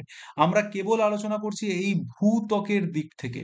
ঠিক আছে, এই ভূত্বকের ভিত্তিতে অক্সিজেনের পরিমাণটা আমাদের থাকছে 46.6%, যেটাকে আমরা 47 ধরছি। সিলিকন থাকছে 27.72, অ্যালুমিনিয়াম থাকছে 8.13, আয়রন থাকছে 5%, ক্যালসিয়াম থাকছে 3.63%, সোডিয়াম থাকছে 2.83%, পটাশিয়াম থাকছে 2.70% এবং ম্যাগনেসিয়াম থাকছে 2.09%। এবার এইটা কম্পারেটিভলি বিভিন্ন বইতে বিভিন্নভাবে রয়েছে, কিন্তু অবশ্যই আমাদের কিন্তু অক্সিজেনের পার্টটা কিন্তু মাথায় রাখতে হবে, যেটা 46 থেকে 47% কিন্তু আমাদের রয়েছে। এরপরে যে সমস্ত ধারণাগুলো ধারাবাহিকভাবে চলার পরে আজকে মডার্ন আমরা যে ইন্টারনাল স্ট্রাকচারের সম্বন্ধে জানি, সেগুলো কি কি, বা সেই ধারণাগুলো কি কি, কিভাবে বিস্তার হয়েছে, সেগুলো অ্যাট এ গ্ল্যান্স আমরা একটু দেখে নেব। তাহলে এখানে দেখো বলা হয়েছে, প্রথমে যেটা বলা হয়েছে সিসমিক ওয়েভ অ্যানালাইসিস, ঠিক আছে। প্রথমে যেটা এখানে বলা হয়েছে কিনা সিসমিক ওয়েভ অ্যানালাইসিস বা ভূকম্পীয় তরঙ্গের ভিত্তিতে আমরা কি করলাম, না আমরা ধারণা পেলাম। তাহলে এই সিসমিক ওয়েভ অ্যানালাইসিসটা কে দিয়েছিল? Richard Dixon Oldham. এটাও তোমাদের পরীক্ষায় পড়ার সম্ভাবনা আছে, অবশ্যই তোমরা এই জিনিসগুলো নোট ডাউন করতে করতে চলে যাবে। তো এখানে পিওএস ওয়েভ বিশ্লেষণ করে তিনি কিন্তু পিওএস ওয়েভে তিনি আবিষ্কারকর্তা, অর্থাৎ তিনি এই জিনিসটার সম্বন্ধে আলোচনা ভালো করে করেছিলেন। এরপরে আমরা দেখব মোহ ডিসকন্টিনিউটি, যখন আমরা লেয়ার গুলো পড়বো সেখানে এটার আবিষ্কর্তা কে, না 1909 সালে মেহরবিসিক এটা আবিষ্কার করেছিলেন। ভূত্বক এবং মেন্টাল, অর্থাৎ গুরুমণ্ডল যেটাকে আমরা বলছি, গুরুমণ্ডল, সেই গুরুমণ্ডলের মধ্যিকার মধ্যে যে আমাদের ডিভিশনটা রয়েছে, এই ডিভিশনটার নামটা হচ্ছে আমাদের মোহ ডিসকন্টিনিউটি, যেটাকে বলা হয়, কে আবিষ্কার করেছিল? অ্যান্দ্রিজা মোহরভিসিক, ঠিক আছে। এরপরে রয়েছে গুটেনবার্গ ডিসকন্টিনিউটি, যেটা দিয়েছিল বেনো গুটেনবার্গ এবং যেটা দিয়েছিল 1914 সালে, যেটা গুরুমণ্ডল এবং কোর, অর্থাৎ পৃথিবীকে যদি আমি ভাগ করি, ভূত্বক এবং এখানে রয়েছে আমাদের গুরুমণ্ডল এবং এখানে কি রয়েছে আমাদের কেন্দ্রমণ্ডল। তাহলে প্রথম যে লেয়ারটা এটা আমাদের হয়ে গেল মোহরভিসিক, এবং তারপরে তারপরে আমাদের যে গুটেনবার্গটা রয়েছে তিনি কি করলেন, না তিনি কোর এবং মেন্টালের মধ্যে তিনি কিন্তু ধারণা দিলেন। কি দিলেন? না কোর এবং মেন্টালের মধ্যে তিনি কিন্তু গুটেনবার্গ সেই ধারণাটা কিন্তু দিলেন, ঠিক আছে। গুটেনবার্গ তাহলে কি করলো, না গুটেনবার্গ এটাই করলো যে আমাদের মেন্টাল এবং কোরের মধ্যে যে পার্থক্যটা সেটা তিনি তার নিজে বিযুক্তি রেখার মাধ্যমে দেখালেন। ইনার কোর ডিসকভারি, সেখানে আমাদের লেম্যান বা লোম্যান বিযুক্তি যেটাকে আমরা বলি, তিনি 1936 সালে সেই আবিষ্কর্তা, তিনি এস ওয়েভ প্রতিফলনের মাধ্যমে, এটা অবশ্যই মাথায় রাখতে হবে যে এস ওয়েভের প্রতিফলনের মাধ্যমে তিনি কিন্তু আভ্যন্তরীণ কোর আবিষ্কার করেছিলেন। এছাড়া স্যাডোজন কনসেপ্ট, যেটা আমরা জানি ভূকম্পীয় তরঙ্গ যেখানে পৌঁছতে পারে না, তো সেই তরঙ্গ কে আবিষ্কার করেছিল? আমাদের গুটেনবার্গ আবিষ্কার করেছিল, বেনো গুটেনবার্গ, যে গুটেনবার্গ 1914 সালে এটা আবিষ্কার করেছিলেন। ভূকম্পীয় তরঙ্গ যেখানে পৌঁছতে পারছে না এবং যেখানে কোরকে তরল হিসাবে প্রমাণ করা হচ্ছে, যেই কোর রয়েছে, কোরের মধ্যে আমরা জানি আউটার কোর রয়েছে এবং আমাদের ইনার কোর রয়েছে। আউটার কোরটা যে আমাদের তরল অবস্থায় রয়েছে, সেই জিনিসটা কিন্তু এই বেনো গুটেনবার্গ তার স্যাডোজন কনসেপ্টের মাধ্যমে তিনি কিন্তু বুঝিয়েছিলেন। এছাড়া কনভেনশন কারেন্ট থিওরি, অর্থাৎ পরিচলন স্রোত, আমরা জানি অ্যাস্ট্রোনোস্ফিয়ারে আমরা জানি ওয়েভ একটা ফর্মেশন করে। তাহলে এই যে ওয়েভ ফর্মেশন করছে, উপরে গিয়ে শীতল হয়ে আবার নিচে পড়ছে, আর এই যে সার্কেল ওয়েতে যাচ্ছে, তখন তাকে আমরা কনভেনশন কারেন্ট থিওরি বলছি, যেটা আর্থার হোমস দিয়েছিলেন কবে? 1930 সালে। যেখানে আমরা কি দেখব, মেন্টালে যে অ্যাস্ট্রোনোস্ফিয়ার রয়েছে, সেই অ্যাস্ট্রোনোস্ফিয়ারে যে উপরে আমরা যে লিথোস্ফিয়ার রয়েছে, সেখানে যে প্লেট মুভমেন্ট করছে, সেটা কিন্তু আর্থার হোমস দিয়েছিলেন। এছাড়া আইসোস্ট্যাটিক এয়ারির মডেল রয়েছে, আইসোস্ট্যাটিক প্র্যাটের মডেল রয়েছে, তারপরে কি রয়েছে, হিগসম্যান মডেল রয়েছে। এই সমস্ত জায়গায় আমরা দেখতে পাবো অ্যারি কি বলেছিলেন, উচ্চ পার্বতের ঘন শিখরের ভারসাম্যতে ভাসে, ঘনত্ব ভেদে ভূমির উচ্চতা নিয়ন্ত্রিত হয়, প্র্যাট বলেছিলেন। এবং হ্যাকিনসন কি বলেছিলেন, প্র্যাট এন্ড এয়ারির মধ্যবর্তী মিশ্র একটা মডেল দিয়েছিল। এরপরে আমরা কন্টিনেন্টাল ড্রিফট থিওরি পড়বো, যেটা ওয়েগনার দিয়েছিল 1912 সালে, যেখানে প্যানজিয়ার কথা বলেছিলেন। এছাড়া আমরা আমরা কি বলবো, গন্ডোয়ানা কনসেপ্ট পড়বো, যেখানে এডওয়ার্ড সুয়েস কিন্তু এই ধারণাটা দিয়েছিলেন। যেখানে আমরা কি পড়ি, না দক্ষিণ গোলার্ধের প্রাচীন মহাদেশ গুলি একতা ব্যাখ্যা করে। অর্থাৎ আমরা জানি যে প্যানজিয়া যখন ছিল, সেটা যখন দুভাগ হয়, উপরটা হয়েছিল লরেসিয়া এবং নিচেরটা ছিল গন্ডোয়ানা। তো সেই গন্ডোয়ানা সম্বন্ধে যে ধারণা দিয়েছিলেন সেটা এডওয়ার্ড সুয়েস। এছাড়া টেথিস সাগর, দুটো লরেসিয়া এবং গন্ডোয়ানার মাঝখানে যে সাগরটা ছিল এবং যেটা পরবর্তীকালে পরস্পর পরের সঙ্গে ধাক্কা খেয়ে যে আমাদের হিমালয় তৈরি হয়েছে, তো সেই যে কনসেপ্টটা বা টেথিস মহাসাগর যে একটা অস্তিত্ব ছিল, সেটাও কিন্তু আমাদের এডওয়ার্ড লুয়েস বলেছিল। এছাড়া পৃথিবী অভ্যন্তরের শ্রেণীবিভাগের ক্ষেত্রে সিয়াল সীমার কনসেপ্টটাও কিন্তু এডওয়ার্ড সুয়েস কিন্তু দিয়েছিলেন। এছাড়া আমরা দেখবো কি থ্রি লেয়ার্ড আর্থ মডেল, যেটা হচ্ছে সিসমোলজিক্যাল ওয়ার্কের মাধ্যমে দিয়েছিল এবং যার ফলে যেটাকে মডার্ন বলা হচ্ছে মেন্টাল কোর, এই ভিত্তিতে কিন্তু আস্তে আস্তে ধারাবাহিকভাবে আমরা কিন্তু এই লেয়ারগুলোর সম্বন্ধে বা এই যে তত্ত্বগুলোর সম্বন্ধে আমরা জানলাম। এছাড়া আরো ইম্পর্টেন্ট অনেক তত্ত্বগুলো রয়েছে, তো সেই তত্ত্বগুলোর সম্বন্ধে আমরা কিন্তু জানবো। তার আগে তার আগে আমরা কিন্তু দুটো কনসেপ্ট সম্বন্ধে অবশ্যই আমরা আগে জেনে নেব। একটা হচ্ছে লিথোস্ফিয়ার এবং একটা হচ্ছে অ্যাটমসফিয়ার। এবং এই লিথোস্ফিয়ার অ্যাটমসফিয়ারটা না হলে একটু পরেই আমরা জানছি, তো তার আগে কিছু আমরা প্রশ্নটা করে নেই যে কে প্রথম ভূত্বকের শিয়াল এবং সীমাতে প্রথম ভাগ করেছিল। আমরা কিছুক্ষণ আগে দেখলাম, তাহলে সেক্ষেত্রে আমাদের উত্তরটা কি হয়ে যাবে? এডওয়ার্ড সুয়েজ কিন্তু কি করেছিল আমাদের, এডওয়ার্ড সুয়েজ তিনি প্রথম আমাদের কি করেছিলেন, শিয়াল এবং সীমাকে ভাগ করেছিলেন। ভেরি ভেরি ইম্পর্টেন্ট কোশ্চেন, তোমাদের যে আমি দেখিয়ে দিই এটা কোথায় আমরা পড়েছি। শিয়াল এবং সীমা কনসেপ্ট কে দিয়েছিল আমাদের? এডওয়ার্ড সুয়েজ, অবশ্যই তোমরা এখানে দেখতে পাচ্ছ। এরপরে আমাদের যেটা কি পড়তে হবে, না এরপরে আমাদের দেখো কিভাবে কনসেপ্টটা বা সেই কনসেপ্টটা কি সেটা নিয়ে আমরা একটু আলোচনা করে নেই। যে ই সুয়েজ যখন আর্থ ক্রাস্ট এবং তার লেয়ারের সম্বন্ধে আলোচনা হচ্ছিল, ই সুয়েজ তার কিন্তু একটা মডেল তিনি কিন্তু দিয়েছিলেন, যেখানে কেমিক্যাল কম্পোজিশনের উপর ভিত্তিতে আর্থের ইন্টেরিয়রের কথা তিনি কিন্তু ভাগ করেছিলেন। যেখানে আর্থ ক্রাস্টকে তিনি প্রথম বলেছেন যে আর্থ ক্রাস্ট সর্বপ্রথম কি হচ্ছে, না একটা থিন লেয়ার, থিন লেয়ার বলতে একটা পাতলা লেয়ারের দ্বারা সে কিন্তু মানে মানে মানে সেটা কি বলা যায়, মানে আবৃত হয়ে আছে। সেটা হচ্ছে কিনা সেডিমেন্টারি রক, অবশ্যই এটা মাথায় রাখতে হবে। এই সেডিমেন্টারি রকের নিচেই কিন্তু আমাদের আর্থ ক্রাস্টের যে সমস্ত লেয়ারগুলো আছে সেগুলো কিন্তু আমরা আলোচনা করব। কিন্তু সবার প্রথম এই গোটা আর্থ ক্রাস্টটা আমাদের সেডিমেন্টারি রকের উপরেই কিন্তু রয়েছে। এরপরে যার ডেনসিটিটা আমরা জানি সব থেকে লো, এবং তার ভিত্তিতে তিনি কি করেছিলেন, না তিনি দেখালেন যে এই লেয়ারে আমাদের ক্রিস্টালাইন রকস এছাড়া আমাদের সিলিকেট ম্যাটারগুলো আমাদের এখানে থাকে। এবং তার ভিত্তিতে ইসুএস ইন্টেরিয়ার স্ট্রাকচারকে ক ভাগে ভাগ করেছেন, তিনটে জোনে কিন্তু ভাগ করেছিলেন। প্রথমটা হচ্ছে সিয়াল। সিয়ালটা কি, না সিয়ালটা located just below of outer sedimentary cover. অর্থাৎ আমরা এই যে সেডিমেন্টারি কভারটা বলছি, এই সেডিমেন্টারি কভারের পরে যেই লেয়ারটা, এই যে লেয়ারটা আমরা দেখতে পাচ্ছি, এটা আমাদের কিন্তু সিয়াল স্তর। ঠিক আছে, তাহলে এটাও আমাদের কি হয়ে গেল, সেডিমেন্টারি যে সমস্ত আমাদের ডিপোজিশন গুলো আছে সেই ডিপোজিশন, এবং তারপরে যে লেয়ারের কথাটা এখানে কিন্তু বলা হচ্ছে সেটা হচ্ছে আমাদের কি লেয়ার, সেটা আমাদের সিয়াল লেয়ার। এবং এই সিয়ালের মূল উপাদানটা কি রয়েছে, আমাদের সিলিকা এবং হচ্ছে অ্যালুমিনিয়াম, এই উপাদান দ্বারা তৈরি। এবং এটা মূলত গ্রানাইট শিলা দ্বারা কিন্তু তৈরি। ঠিক আছে, এবং এর টোটাল এভারেজ যদি ডেনসিটি আমরা দেখি 2.9, এবং যদি থিকনেস আমরা যদি বিচার করি তাহলে থিকনেসটা আমরা দেখতে পাবো 50 কিলোমিটার থেকে 300 কিলোমিটার, এখানে কিন্তু বলা হয়েছে, এটা তিনি ব্যাখ্যা করেছেন। এছাড়া অ্যাসিড মেটেরিয়ালস এবং সিলিকেট পটাশিয়াম ডমিনেন্টস লেয়ার কিন্তু এখানে কিন্তু বলা হয়েছে। ঠিক আছে, এই সমস্ত এছাড়া আমাদের সোডিয়াম অ্যালুমিনিয়াম এই সমস্ত জায়গায় বা এটাকে স্যালিক লেয়ারও কিন্তু বলা হয়। ঠিক আছে, অবশ্যই এটা তোমরা মাথায় রাখবে, এখান থেকেও কিন্তু তোমাদের প্রশ্ন আছে যে স্যালিক লেয়ার কোন লেয়ারটাকে বলা হচ্ছে। এটা কিন্তু বলা হচ্ছে আমাদের এই সিয়াল লেয়ারটাকে কিন্তু আমাদের এই স্যালিক লেয়ার কিন্তু বলা হয়। এরপরে দেখো রয়েছে সীমা লেয়ার। এখানে কিন্তু যেটা বলা হয়েছে, it is just located for sialic layer. Sialic layer মানে কি? সিয়ালিক লেয়ার বলতে এই যে শিয়াল সম্বন্ধে আমরা পড়েছিলাম, সেই শিয়ালের ঠিক নিচে যে পার্টটা রয়েছে এইটা দেখো আমাদের সীমা স্তর। এবার এই সীমা স্তরে কি আমাদের রক দিয়ে তৈরি, না এটা ব্যাসল্ট রক দিয়ে কিন্তু তৈরি। এবং এইখান থেকেই আমাদের ম্যাগমা বেরিয়ে আসে, এবং ম্যাগমা শীতল হয়ে গেলে আমরা তখন তাকে আবার লাভা বলছি। এবং এই যে স্তরটি গঠিত, এটা মূলত দুটো এলিমেন্ট দ্বারা গঠিত, সেটা হচ্ছে কি, একটা আমাদের সিলিকা এবং একটা আমাদের ম্যাগনেসিয়াম। এবং এর যে টোটাল এভারেজ ডেনসিটি রয়েছে সেটা হচ্ছে কত, না 2.9 থেকে 4.7। এবং থিকনেস যেটা ভ্যারি করছে 1000 থেকে তোমাদের 2000 কিলোমিটার পর্যন্ত। এবং এখানে বলা হচ্ছে basic matter in plenty amount. এছাড়া এখানে সিলিকেট ম্যাগনেসিয়াম আয়রন ক্যালসিয়াম এখানে কিন্তু পাওয়া যাচ্ছে।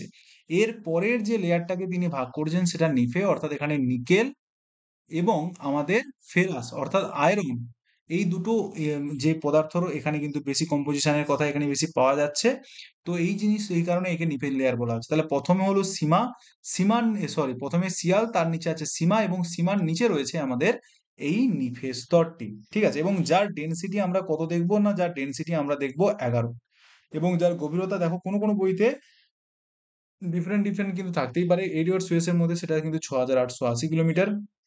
কিন্তু তোমরা অবশ্যই মাথায় রাখবে, যদি এনসিইআরটির বই আমরা দেখি, এনসিইআরটির বইতেই কিন্তু অনেক অনেক আমি বইগুলো লক্ষ্য করলাম, বা আমাদের জাতীয় আমাদের পশ্চিমবঙ্গের যে বইতে রয়েছে সেখানে 6,370 হিসাবে কিন্তু ধরা হয়েছে। আবার এনসিইআরটির বইতে বলা হয়েছে 6,371, কোনো ছবিতে বলা হয়েছে 6,300 আবার 78। ঠিক আছে? তো অবশ্যই তোমরা কিন্তু এই 70টা থেকে 71টা অবশ্যই তোমরা মোস্টলি ডিপেন্ড করে থাকবে, কারণ আমাদের পশ্চিমবঙ্গ মধ্যশিক্ষা পর্ষদের পক্ষ থেকে যে সমস্ত বইগুলো পাবলিশড হয়েছে সেখানে কিন্তু 70টাই কিন্তু এখানে দেওয়া হয়েছে।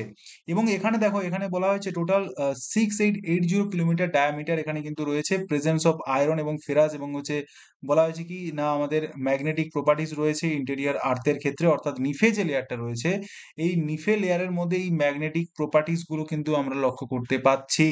এই কথা কিন্তু আমাদের বলে গেছেন কে? এডওয়ার্ড সুয়েস কিন্তু এই কথা তিনি কিন্তু বলে গেছেন। এবং আমাদের এই নিফে স্তরটা অত্যন্ত রিজিড একটা স্তর, এখানে বলা হয়েছে রিজিডিটি কিন্তু এই স্তরের মধ্যে আমরা লক্ষ্য করতে পারো, বা কঠিন স্তর হিসেবে আমরা কিন্তু এটাকে বলতে পারি।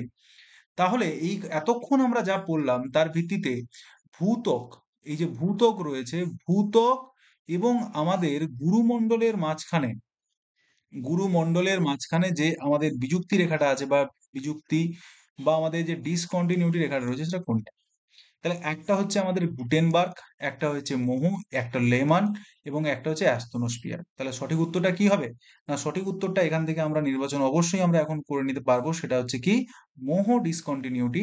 এইটাই হয়ে যাবে আমাদের রাইট অ্যান্সার, যেটা হচ্ছে ভূত্বক এবং আমাদের কি গুরুমণ্ডলকে, এটা যদি আমি ক্রাস্ট ধরি এবং এটাকে যদি মেন্টাল এবং এটা যদি কোর ধরি, তাহলে এই যে আমাদের এটা রয়েছে এটা কিন্তু মোহো ডিসকন্টিনিউটি হিসাবে আমরা কিন্তু জানবো।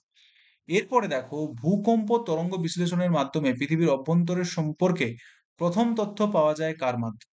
এখানে কিন্তু আমাদের কিন্তু অনেক উত্তরগুলো দেওয়া রয়েছে। ভূমিকম্প তরঙ্গের বিশ্লেষণের মাধ্যমে পৃথিবীর অভ্যন্তর সম্পর্কে আমরা কিভাবে জানতে পারি, বা কার তত্ত্বের মাধ্যমে আমরা কিন্তু জানতে পারি? তাহলে উত্তরটা আমাদের এখানে কি হয়ে যাবে? উত্তরটা আমাদের কিন্তু হয়ে যাবে ওল্ডহাম, কারণ তিনি প্রথম পি এবং এস ওয়েভের মাধ্যমে কিন্তু তা ব্যাখ্যা করেছিলেন। এরপরে শ্যাডোজোন, এই শ্যাডোজোনের কথাটা কিন্তু কে প্রথম বলেছিল সেটাও আমরা কিন্তু জেনেছিলাম কিছুক্ষণ আগে। তাহলে শ্যাডোজোনের ধারণা দিয়ে পৃথিবীর কোর যে তরল, পৃথিবীর কোর তরল বলতে সম্পূর্ণরূপে পৃথিবীটা কোরটা যে সেটা তরল কিন্তু নয়। এটা যদি কোর হয়, কোরের কিন্তু দুটো পার্ট রয়েছে, একটা হচ্ছে আপার কোর, একটা হচ্ছে আমাদের কি ইনার কোর। ঠিক আছে? এই আপার কোরটা কিন্তু অপেক্ষাকৃত তরল, কিন্তু এই ভেতরের তরটা কিন্তু রয়েছে কঠিন। ঠিক আছে? এবং এই তরল এবং কঠিনের মধ্যে যে আমাদের বিযুক্তি রেখাটা ছিল সেটা হচ্ছে লেম্যান বিযুক্তি রেখা, এবং এটাই কিন্তু লেম্যান কবে হচ্ছে জানিয়েছিল আমাদের 1936 সালে। ঠিক আছে? অবশ্যই আমাদের এগুলো মাথায় রাখতে হবে। কিন্তু এই স্যাডোজনের কথাটার গুরুত্ব কে দিয়েছিলেন? না, স্যাডোজনের কথাটা গুরুত্ব দিয়েছিলেন আমাদের গুটেনবার্গ। অবশ্যই উত্তরটা আমাদের জেনে রাখতে হবে। এবার কোন বিজ্ঞানী পৃথিবীর অভ্যন্তরে যে ইনার কোর থাকার প্রমাণ কিন্তু দেয়? একটা হচ্ছে গুটেনবার্গ, একটা হচ্ছে লেম্যান, একটা হচ্ছে ওল্ডহাম, একটা হচ্ছে সুয়েস। তাহলে এই চারটের মধ্যে আমাদের কি বলতে হবে? না, উত্তরটা হয়ে যাবে আমাদের আমাদের লেম্যান হবে। কেন লেম্যান হবে সেটা সম্বন্ধে আমরা জেনে নেবো। এই দেখো, লেম্যানের যেই পত্রিকাতে তিনি এই বিষয় সম্বন্ধে আলোচনা করেছিলেন তা ব্যাখ্যা করা আছে, এবং এই লেম্যান এই ভদ্রমহিলার কথা কিন্তু এখানে তোমরা দেখতে পাচ্ছ, যেখানে ইঙ্ক লেম্যান নামক বৈজ্ঞানিক পৃথিবীর অভ্যন্তরে ইনার কোর বা কোর থাকার কথাটি তিনি প্রমাণ করেছিলেন। 1936 সালে ভূমিকম্পের তরঙ্গ বিশ্লেষণ করে এই সিদ্ধান্তে তিনি উপনীত হন যে পৃথিবীর কেন্দ্রে একটি কঠিন কোর বা ইনার কোর রয়েছে, যা বাইরের তরল কোরদা থেকে ভিন্ন। অর্থাৎ যে আপার কোরটি যা রয়েছে এই আপার কোরের তুলনায় সেটা কিন্তু আলাদা। অর্থাৎ কি, এই যদি আমি এটাকে আমরা কোর ধরি ইনার কোর, সেই ইনার কোরের থেকে তার উপরে যে লেয়ারটা রয়েছে এই লেয়ারটাই কিন্তু অ্যাকচুয়াল পাতলা বা তরল অবস্থায় কিন্তু রয়েছে। এদিকে তোমরা ভেবে দেখো, যে অভ্যন্তরে তোমার হচ্ছে পৃথিবীর টেম্পারেচার রয়েছে এখানে কিন্তু তরল থাকার কথা নয়, কিন্তু তরলটা কেন থাকছে সেই সম্বন্ধেও কিন্তু আমরা জানি। এরপর দেখো, লিথোস্ফিয়ার গঠিত হয় কি কার দ্বারা? এই যে লিথোস্ফিয়ারের কথাটা বলছি, লিথোস্ফিয়ারটা গঠিত হয় কার দ্বারা, সেটা এই প্রশ্নটার সম্বন্ধে আমরা একটু পরে আলোচনা করব। তো এখানে অ্যাস্তনোস্ফিয়ার বা এই সমস্ত স্পিয়ারের কথা কিন্তু বলা হয়েছে। এরপরে আমরা পৃথিবীকে তার আমরা আলটিমেট যে এখন ভাগটা আমরা করি সেই ভাগটা দুটো ভাগে ভাগ করা যায়। একটা হচ্ছে কেমিক্যাল কম্পোজিশনের ভিত্তিতে, একটা বেসড অন ফিজিক্যাল প্রপার্টি অর্থাৎ ভৌত ধর্মের ভিত্তিতে আমরা কিন্তু ভাগ করেছি। কেমিক্যাল প্রপার্টিজের ভিত্তিতে আমরা ভাগ করেছি আর্থ ক্রাস্ট, মেন্টাল এবং কোরে, এবং সেই কোরটাকে আবার দুভাগে ভাগ করেছি, একটা হচ্ছে আউটার কোর এবং একটা হচ্ছে ইনার কোর। আর বেসড অন ফিজিক্যাল প্রপার্টিজের ভিত্তিতে আমরা দেখো ভাগ করছি লিথোস্পিয়ার, অ্যাসথেনোস্পিয়ার, মেসোস্পিয়ার। এই মেসোস্পিয়ার কিন্তু নট সিমিলার টু আমাদের অ্যাটমোস্ফিয়ারের যে মেসোস্পিয়ার তার সঙ্গে কিন্তু এটা সিমিলার নয়। ঠিক আছে, এছাড়া আমাদের কি আউটার কোর এবং ইনার কোরে আমরা কিন্তু একে ভাগ করেছি। এবং আমাদের এটা অবশ্যই মাথায় রাখতে হবে, এই মেসোস্পিয়ারকে অনেক অনেক বৈজ্ঞানিক তারা কিন্তু আবার ডিফারেন্ট ডিফারেন্ট নামে কিন্তু তারা কিন্তু অভিহিত করেছেন। ঠিক আছে, এই মেসোস্পিয়ারকে অনেকে কি বলেছেন? পাইরোস্পিয়ার। অবশ্যই আমাদের এটা মাথায় রাখতে হবে, এই মেসোস্পিয়ারটাকে আমাদের অনেকে কি বলছে? এই মেসোস্পিয়ারটাকে অনেকে কি বলছে আমাদের মাথায় রাখতে হবে? কি? পাইরোস্পিয়ার।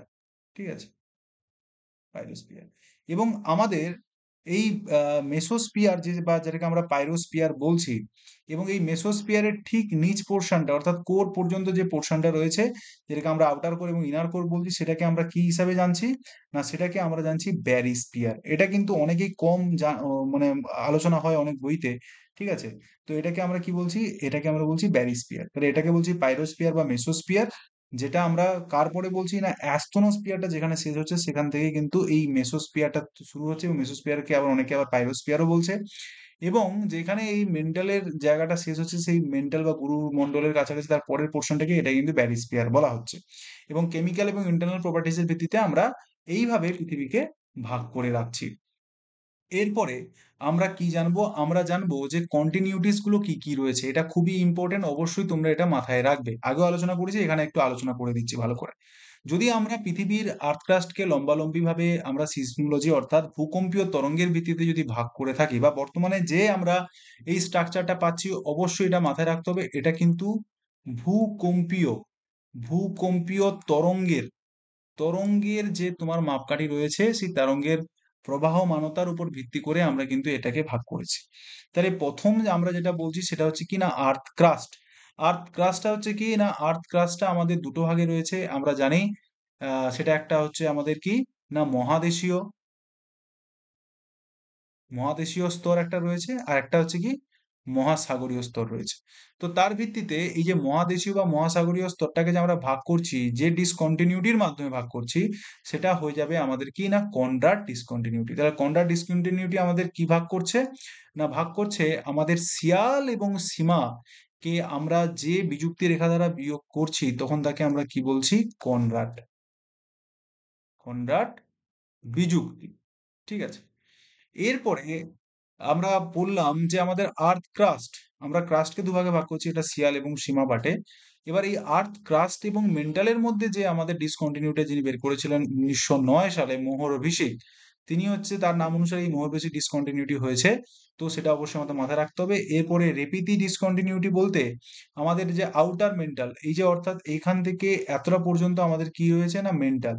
এই মেন্ডেল অর্থাৎ মানে কি গুরুমণ্ডল, সেই গুরুমণ্ডলের মধ্যে যে দুটোর মধ্যে ভাগ রয়েছে, আপার মেন্ডেল এবং লোয়ার মেন্ডেলের মধ্যে, সেটা কে দিয়েছিলেন?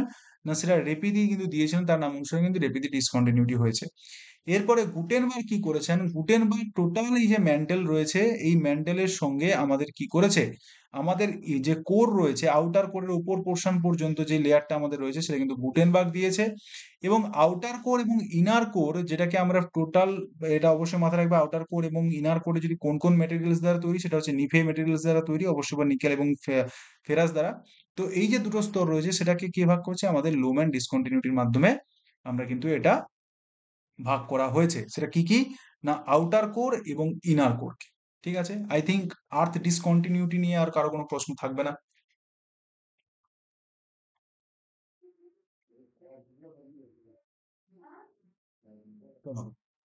এরপরে আমরা ভূত্বকের সম্বন্ধে একটু জেনে নিই।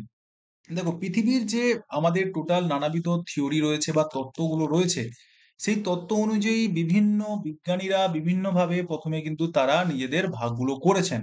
আমরা পড়েছিলাম প্রথমের দিকে কার সম্বন্ধে? আমরা প্রথমে পড়েছিলাম সুয়েসের সম্বন্ধে। ঠিক আছে, যিনি একজন অস্ট্রেলিয়ান কি ছিলেন? যিনি একজন অস্ট্রেলিয়ান জিওলজিস্ট ছিলেন। ঠিক আছে, তিনি জিওলজিস্ট হিসেবে তিনি কিন্তু এই তত্ত্বের কথা তিনি বলেছিলেন। তার ভিত্তিতে তিনি তার লেয়ারগুলোকে যতগুলো ভাগ করেছিলেন সেগুলো আমরা জানলাম।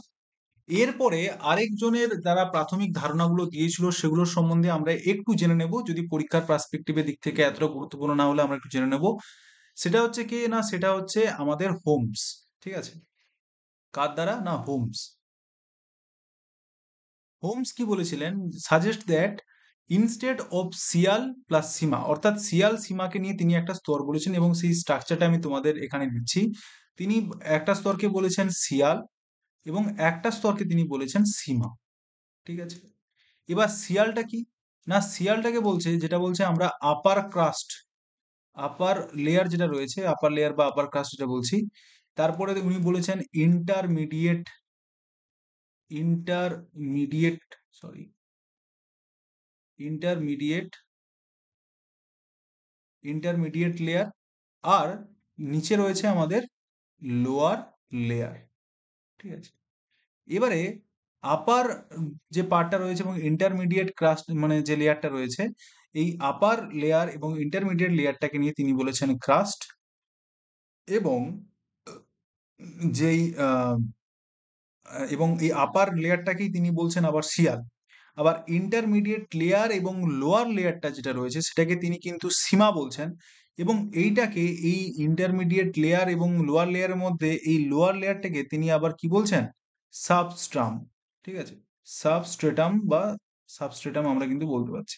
ঠিক আছে, তাহলে কি বললাম, হোমস মূলত শিয়াল এবং সীমাতে ভাগ করেছেন, যেখানে তিনি আপার লেয়ার এবং ইন্টারমিডিয়েট লেয়ারকে তিনি ক্রাস্ট হিসাবে দেখিয়েছেন। আবার ইন্টারমিডিয়েট লেয়ার এবং লোয়ার লেয়ারটা কি বলছেন, সীমা বা এই এলিমেন্ট দ্বারা তৈরি, সিলিকন এবং ম্যাগনেসিয়াম দ্বারা তৈরি। এবং যেখানে লোয়ার লেয়ারটা যেটা রয়েছে, সেই লোয়ার লেয়ারটাকে তিনি আবার সাবস্ট্রেটাম বলে তিনি কিন্তু এখানে উল্লেখিত করেছেন। ঠিক আছে, এটা আমাদের জানতে হবে। এরপরে যেটা আমাদের জানতে হবে সেটা হচ্ছে কি, না সেটা হচ্ছে আমাদের আর্থার হোমস। আর্থার হোমস এখানে কিন্তু আমাদের আর্থার হোমস বলছি। এরপরে আমরা জানবো কি ডেলি, ডেলি কি বলেছেন এই নির্দিষ্ট তত্ত্বের সম্বন্ধে। ঠিক আছে, ডেলি কি বলেছেন এই নির্দিষ্ট তত্ত্বের সম্বন্ধে সেটা এবার আমরা একটু জেনে নেব।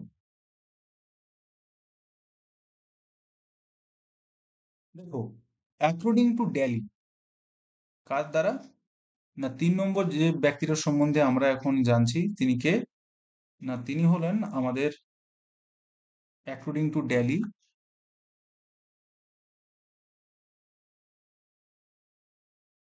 According to K, according to daily. Daily কি বলছেন, না ডেলি বলছেন, ডেলি হচ্ছে মূলত টোটাল শাখাটাকে 3টি ভাগে ভাগ করেছে। একটা হচ্ছে আউটার লেয়ার, আউটার লেয়ার বা আউটার জোন। দ্বিতীয়ত তিনি ইন্টারমিডিয়েট লেয়ার বলেছেন, ইন্টারমিডিয়েট লেয়ার বা ইন্টারমিডিয়েট জোন। এবং 3 নম্বর যেটা বলেছেন সেটা হচ্ছে সেন্ট্রাল জোন। ঠিক আছে, এবার আউটার লেয়ারের ডেনসিটি কত, না আউটার লেয়ারের ডেনসিটি, যদি ডেনসিটির দিক থেকে বলি 3, এবং যদি থিকনেস বা তার যদি ডেপথ আমরা বলি, সেটা তিনি কিন্তু বলেছেন কত, 1600, কত, 1600 কিলোমিটার। ঠিক আছে, এবং এই 1600 যে কিলোমিটার তিনি বলেছেন আউটার জোনের ক্ষেত্রে, তার মেটেরিয়ালসটা কি, না সেই মেটেরিয়ালসটা তিনি কিন্তু বলেছেন কত, সিলিকেট। সিলিকেট মেটেরিয়ালস দ্বারা এই জোনটা, আউটার জোনটা তৈরি। এরপরে যদি ইন্টারমিডিয়েট আমরা জোন ধরি, তার কিন্তু তিনি ডেনসিটি কত বলছেন, 4.5 থেকে 9, এটা তিনি বলছেন। এবং সেই জায়গায় তিনি আরো বলছেন যে এখানে কতদূর পর্যন্ত এর বিস্তৃতি বা থিকনেস রয়েছে, 1280। ঠিক আছে, এবং এটা কোন কোন মেটেরিয়ালস দ্বারা তৈরি, আয়রন এবং আমাদের সিলিকেট। এরপর যদি সেন্ট্রাল পার্ট আমরা ধরি, সেন্ট্রাল পার্টের মধ্যে তিনি কত বলছেন, এই ডেনসিটি 11.6, মানে দেখো ডেনসিটি আস্তে আস্তে বাড়ছে। এবং এর যে থিকনেসটা তিনি যেটা বলছেন সেটা হচ্ছে কত, 7040 কিলোমিটার পর্যন্ত, অর্থাৎ 1600 পর্যন্ত, এটা 1600 পরে সরি, তারপর রয়েছে আমাদের ধরো 1280, এবং তারপরে 7040 কিলোমিটার পর্যন্ত এখানে কিন্তু নিকেল প্লাস আমাদের আয়রনের কথা বা আয়রনের ডায়ামিটার কথা কিন্তু এখানে বলেছে। এবং 7400 কিলোমিটার এটা হচ্ছে তোমাদের ডায়ামিটার, এটা ডিস্টেন্স নয়, এই ডায়ামিটারের কথা তিনি কিন্তু টোটাল বলেছেন। ঠিক আছে, এই ডায়ামিটারের মধ্যে তিনি যে জোনাল গুলো ভাগ করেছেন সেই জোনাল ভিত্তিতে, ডায়ামিটারের ভিত্তিতে তিনি থিকনেসটা কিন্তু কম্পেয়ার করে আমাদের কিন্তু তিনি জানিয়েছেন। ঠিক আছে, এর সম্বন্ধে আমাদের একটু আইডিয়া আপাতত আমাদের হলো। এরপরে তোমাদের যে বিষয়টার সম্বন্ধে আমরা জানবো, যে টোটাল, টোটাল আমাদের যে এই ভূত্বক বলো বা আমাদের যে পার্টে আমরা ভাগ করছি সেগুলো কোন কোন পার্ট, এবং তার ভিত্তিতে সেই জিনিসটা কি কি। ঠিক আছে, আমরা এই বোর্ডটাকে একটু পরিষ্কার করে নিই, তারপরে আমরা সেই বিষয় নিয়ে আলোচনা করছি। তাহলে ভূত্বকটা কি, না আমরা এই যে টোটাল এখন বর্তমানে বর্তমানে যে ইন্টেরিয়ার স্ট্রাকচার অফ দ্য আর্থের সম্বন্ধে যে ধারণাটা আমরা পাই, তাহলে সেই ধারণাটা অ্যাকচুয়ালি কোথা থেকে হলো? এটা কি ডাইরেক্ট সোর্স না ইনডাইরেক্ট সোর্স? মূলত অনেক তথ্যের ফলে আমরা এখন যে সোর্সটাকে মাথায় রেখে যে আমরা এই ভাগটা করছি, সেটা অবশ্যই আমাদের মাথায় রাখতে হবে। এটা হচ্ছে কি না, ভূকম্পীয় তরঙ্গের ভিত্তিতে। সেই তরঙ্গগুলো কি কি? পি তরঙ্গ, এস তরঙ্গ, এল তরঙ্গ। এই যে তরঙ্গগুলো, তাদের যে মুভমেন্ট তাদের যে মুভমেন্ট, সেই মুভমেন্টের ভিত্তিতে আমরা কোথায় তা বাধাপ্রাপ্ত হচ্ছে, তার কত স্পিড, এই সমস্ত ভিত্তিতে কিন্তু, বা অন্যান্য যে সমস্ত মেটেরিয়ালস, ম্যাগমা বা ডাইরেক্ট যে সমস্ত সোর্সগুলো রয়েছে তার ভিত্তিতেই কিন্তু আমরা এই স্তরগুলোকে ভাগ করেছি। যেখানে আমাদের জানতে হবে যে আমাদের টোটাল ক্রাস্ট বা যে ভূত্বকটা যেটা রয়েছে, ভূত্বক যার কথা আমরা কিন্তু এখানে বলছি, সেই ভূত্বক কিন্তু টোটাল আমাদের পৃথিবীর মধ্যে 1% ভলিউম জুড়ে কিন্তু রয়েছে। ঠিক আছে। এরপরে যদি আমরা বলি মেন্টাল অথবা হচ্ছে কি না গুরুমণ্ডল, যেটাকে আমরা গুরুমণ্ডল বলছি। ঠিক আছে, সেই গুরুমণ্ডল কি করছে না, গুরুমণ্ডল টোটাল 83 থেকে 84% এরিয়া জুড়ে বা এরিয়া আয়তন জুড়ে সে কিন্তু থাকছে। এরপরে যদি আমরা কোর বলি, কোর কোর অথবা কেন্দ্রমণ্ডল, কেন্দ্রমণ্ডল কতটা জায়গা জুড়ে রয়েছে না, কেন্দ্রমণ্ডল জুড়ে রয়েছে আমাদের 15% এরিয়া জুড়ে কিন্তু রয়েছে। তাহলে ভূত্বক কেবলমাত্র, এই যে টোটাল আমরা ভূত্বক ধরছি, ভূত্বক আর ভূপৃষ্ঠের মধ্যে কিন্তু পার্থক্য আছে। ভূত্বকের মধ্যে কিন্তু আমাদের এই যে কন্টিনেন্টাল ক্রাস্ট পার্টটা, এটাও যেভাবে আসছে, সেরকম আমাদের ওশেনিক ক্রাস্ট এই পার্টটাও কিন্তু আমাদের আসছে। ঠিক আছে, অবশ্যই মাথায় রাখুন, কন্টিনেন্টাল পার্ট এবং এই যে ওশেনিক ক্রাস্ট পার্টটা যেটা আছে, এই পুরোটা নিয়েই কিন্তু আমাদের এই ভূত্বক। এই ভূত্বকটা যেটা আমরা দেখছি, সেটা পৃথিবীর মধ্যে কেবলমাত্র, টোটাল পৃথিবী যদি আয়তন দেখি, তার মধ্যে 1% আয়তন জুড়ে রয়েছে।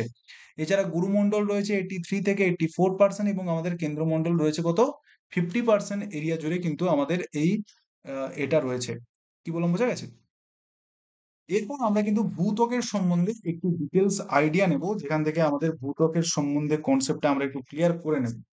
তাহলে যদি তোমাদের পরীক্ষায় পড়ে যে গড়ে আমাদের এই ভূত্বকের আয়তন কত রয়েছে, না আমাদের এই যে ভূত্বক রয়েছে, এই ভূত্বক, ভূত্বক বলতে আমরা দুটো জিনিসকে বোঝাই। একটা হচ্ছে কি না, একটা হচ্ছে মহাদেশীয়, ঠিক আছে, একটা মহাদেশীয়, আর একটা হচ্ছে কি মহাসাগরীয়। ঠিক আছে। এবার এই মহাদেশীয় এবং মহাসাগরের মধ্যে যদি বলা হয় ভারী কোনটা আর হালকা কোনটা, না ভারীটা হবে মহাদেশীয়। কেন মহাদেশীয়? আমরা ঠিক বললাম, কিছুক্ষণ আগে পড়েছিলাম, যদি কোনো একটা ভারী জিনিস আমরা রাখি, তাহলে ভারী পদার্থগুলো কি নিচে থাকবে এবং হালকা পদার্থগুলো উপরে থাকবে। তো সেক্ষেত্রে মহাদেশীয়টা হচ্ছে সব থেকে হালকা মহাসাগরীয় তুলনায়। কিন্তু যদি ভলিউমের দিক থেকে দেখতে যাই, এটার কিন্তু গড় বা এভারেজ যদি আমরা ভলিউম আমরা লক্ষ্য করি, সেটা হচ্ছে কত, 30 থেকে 60 কিলোমিটার পর্যন্ত এর কিন্তু বিস্তার, বা এটা 70 কিছু কিছু বইতে তোমরা কিন্তু লক্ষ্য করতে পারবে। ঠিক আছে। আর মহাসাগরীয় কত, না মহাসাগরীয় 5 থেকে 10 কিলোমিটারের মধ্যে কিন্তু আমাদের পড়বে। ঠিক আছে। এটা ভূত্বকের টোটাল হচ্ছে মহাদেশীয় এবং মহাসাগরীয়দের মানে টোটাল যে বিস্তার, তোমাদের সেই সম্বন্ধে পড়বো। যদি বলা হয় ভূত্বকের, তাহলে ভূত্বকের গভীরতা কত কি দাঁড়াচ্ছে, না তোমাদের পরীক্ষায় তাহলে আমাদের কি লক্ষ্য রাখবো, না আমাদের এখানে যদি মহাসাগরীয় দেখি, তাহলে 5 থেকে শুরু হচ্ছে, এবং মহাদেশীয় যেটা শুরু হচ্ছে সেটা 30 থেকে 70 পর্যন্ত বলা হয়েছে। তাহলে অপশনটা আমাদের কি হয়ে যাবে, না 5 কিলোমিটার থেকে 60 কিলোমিটার অথবা 70 কিলোমিটার আমাদের কিন্তু হয়ে যাবে আমাদের রাইট অ্যান্সার। তো সেক্ষেত্রে আমাদের যে গভর্নমেন্ট যে সমস্ত বই বা মধ্যশিক্ষা পর্ষদ থেকে যে বইটা রয়েছে, সেখানে কিন্তু 5 থেকে 60 কিলোমিটার পর্যন্ত কিন্তু বলা হয়েছে।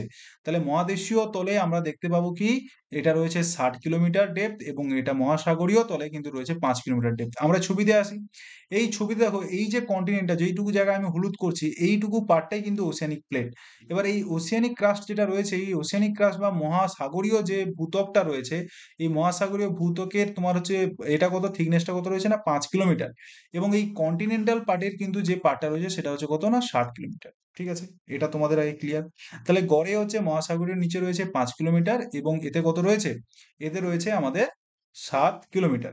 এরপরে যদি আমরা বলি গড় গভীরতা, ঠিক আছে, কি জানি, গড় গভীরতা, যদি এই এটার যদি টোটাল গড় গভীরতা আমরা যদি বলি, তাহলে সেটা কত হয়ে যাবে আমাদের 30 কিলোমিটার। ঠিক আছে। যদি পৃথিবীর যদি লেয়ার আমরা ভাগ করি, ভূত্বকের টোটাল হচ্ছে আমাদের গড় গভীরতা কত, যেখানে মোহরবিষিক লেয়ারটা রয়েছে সেটা হয়ে যাবে আমাদের কত, 30 কিলোমিটার। ঠিক আছে। এরপর যদি আমরা বলি, এই যে মহাসাগরীয় তল বা আমরা যেটাকে বলছি ওশিয়ানিক, ওশিয়ানিক ক্রাস্ট, ওশিয়ানিক ক্রাস্টের কথা যেটা বলছি বা যেটাকে আমরা মহাসাগরীয়, যেটাকে আমরা মহাসাগরীয় ভূত্বক বলছি, তাহলে তার আমরা কি কি কম্পোজিশনের দ্বারা তৈরি সেটা আমরা জানবো। তাহলে কি কি কম্পোজিশন? একটা হবে সিলিকন, ঠিক আছে, একটা কি না, একটা হবে আমাদের সিলিকন, এবং আরেকটা হচ্ছে কি আমাদের ম্যাগনেসিয়াম। কি বললাম?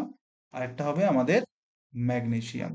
এবং এই দুটো স্তরের মধ্যে আমরা দেখতে পাচ্ছি কি এই স্তরটা কন্টিনেন্টাল ক্রাস্টটা আগে মানে মানে মাথায় রয়েছে, এবং তার নিচে ওসিয়ানিক ক্রাস্ট রয়েছে। তার কারণটা কি না, কন্টিনেন্টাল ক্রাস্টের তুলনায় ওসিয়ানিক ক্রাস্ট বা আমরা যে মহাসাগরীয় যে তলটা রয়েছে সেটা কিন্তু নিচে রয়েছে, মানে ওটা ভারী তার জন্য নিচে রয়েছে।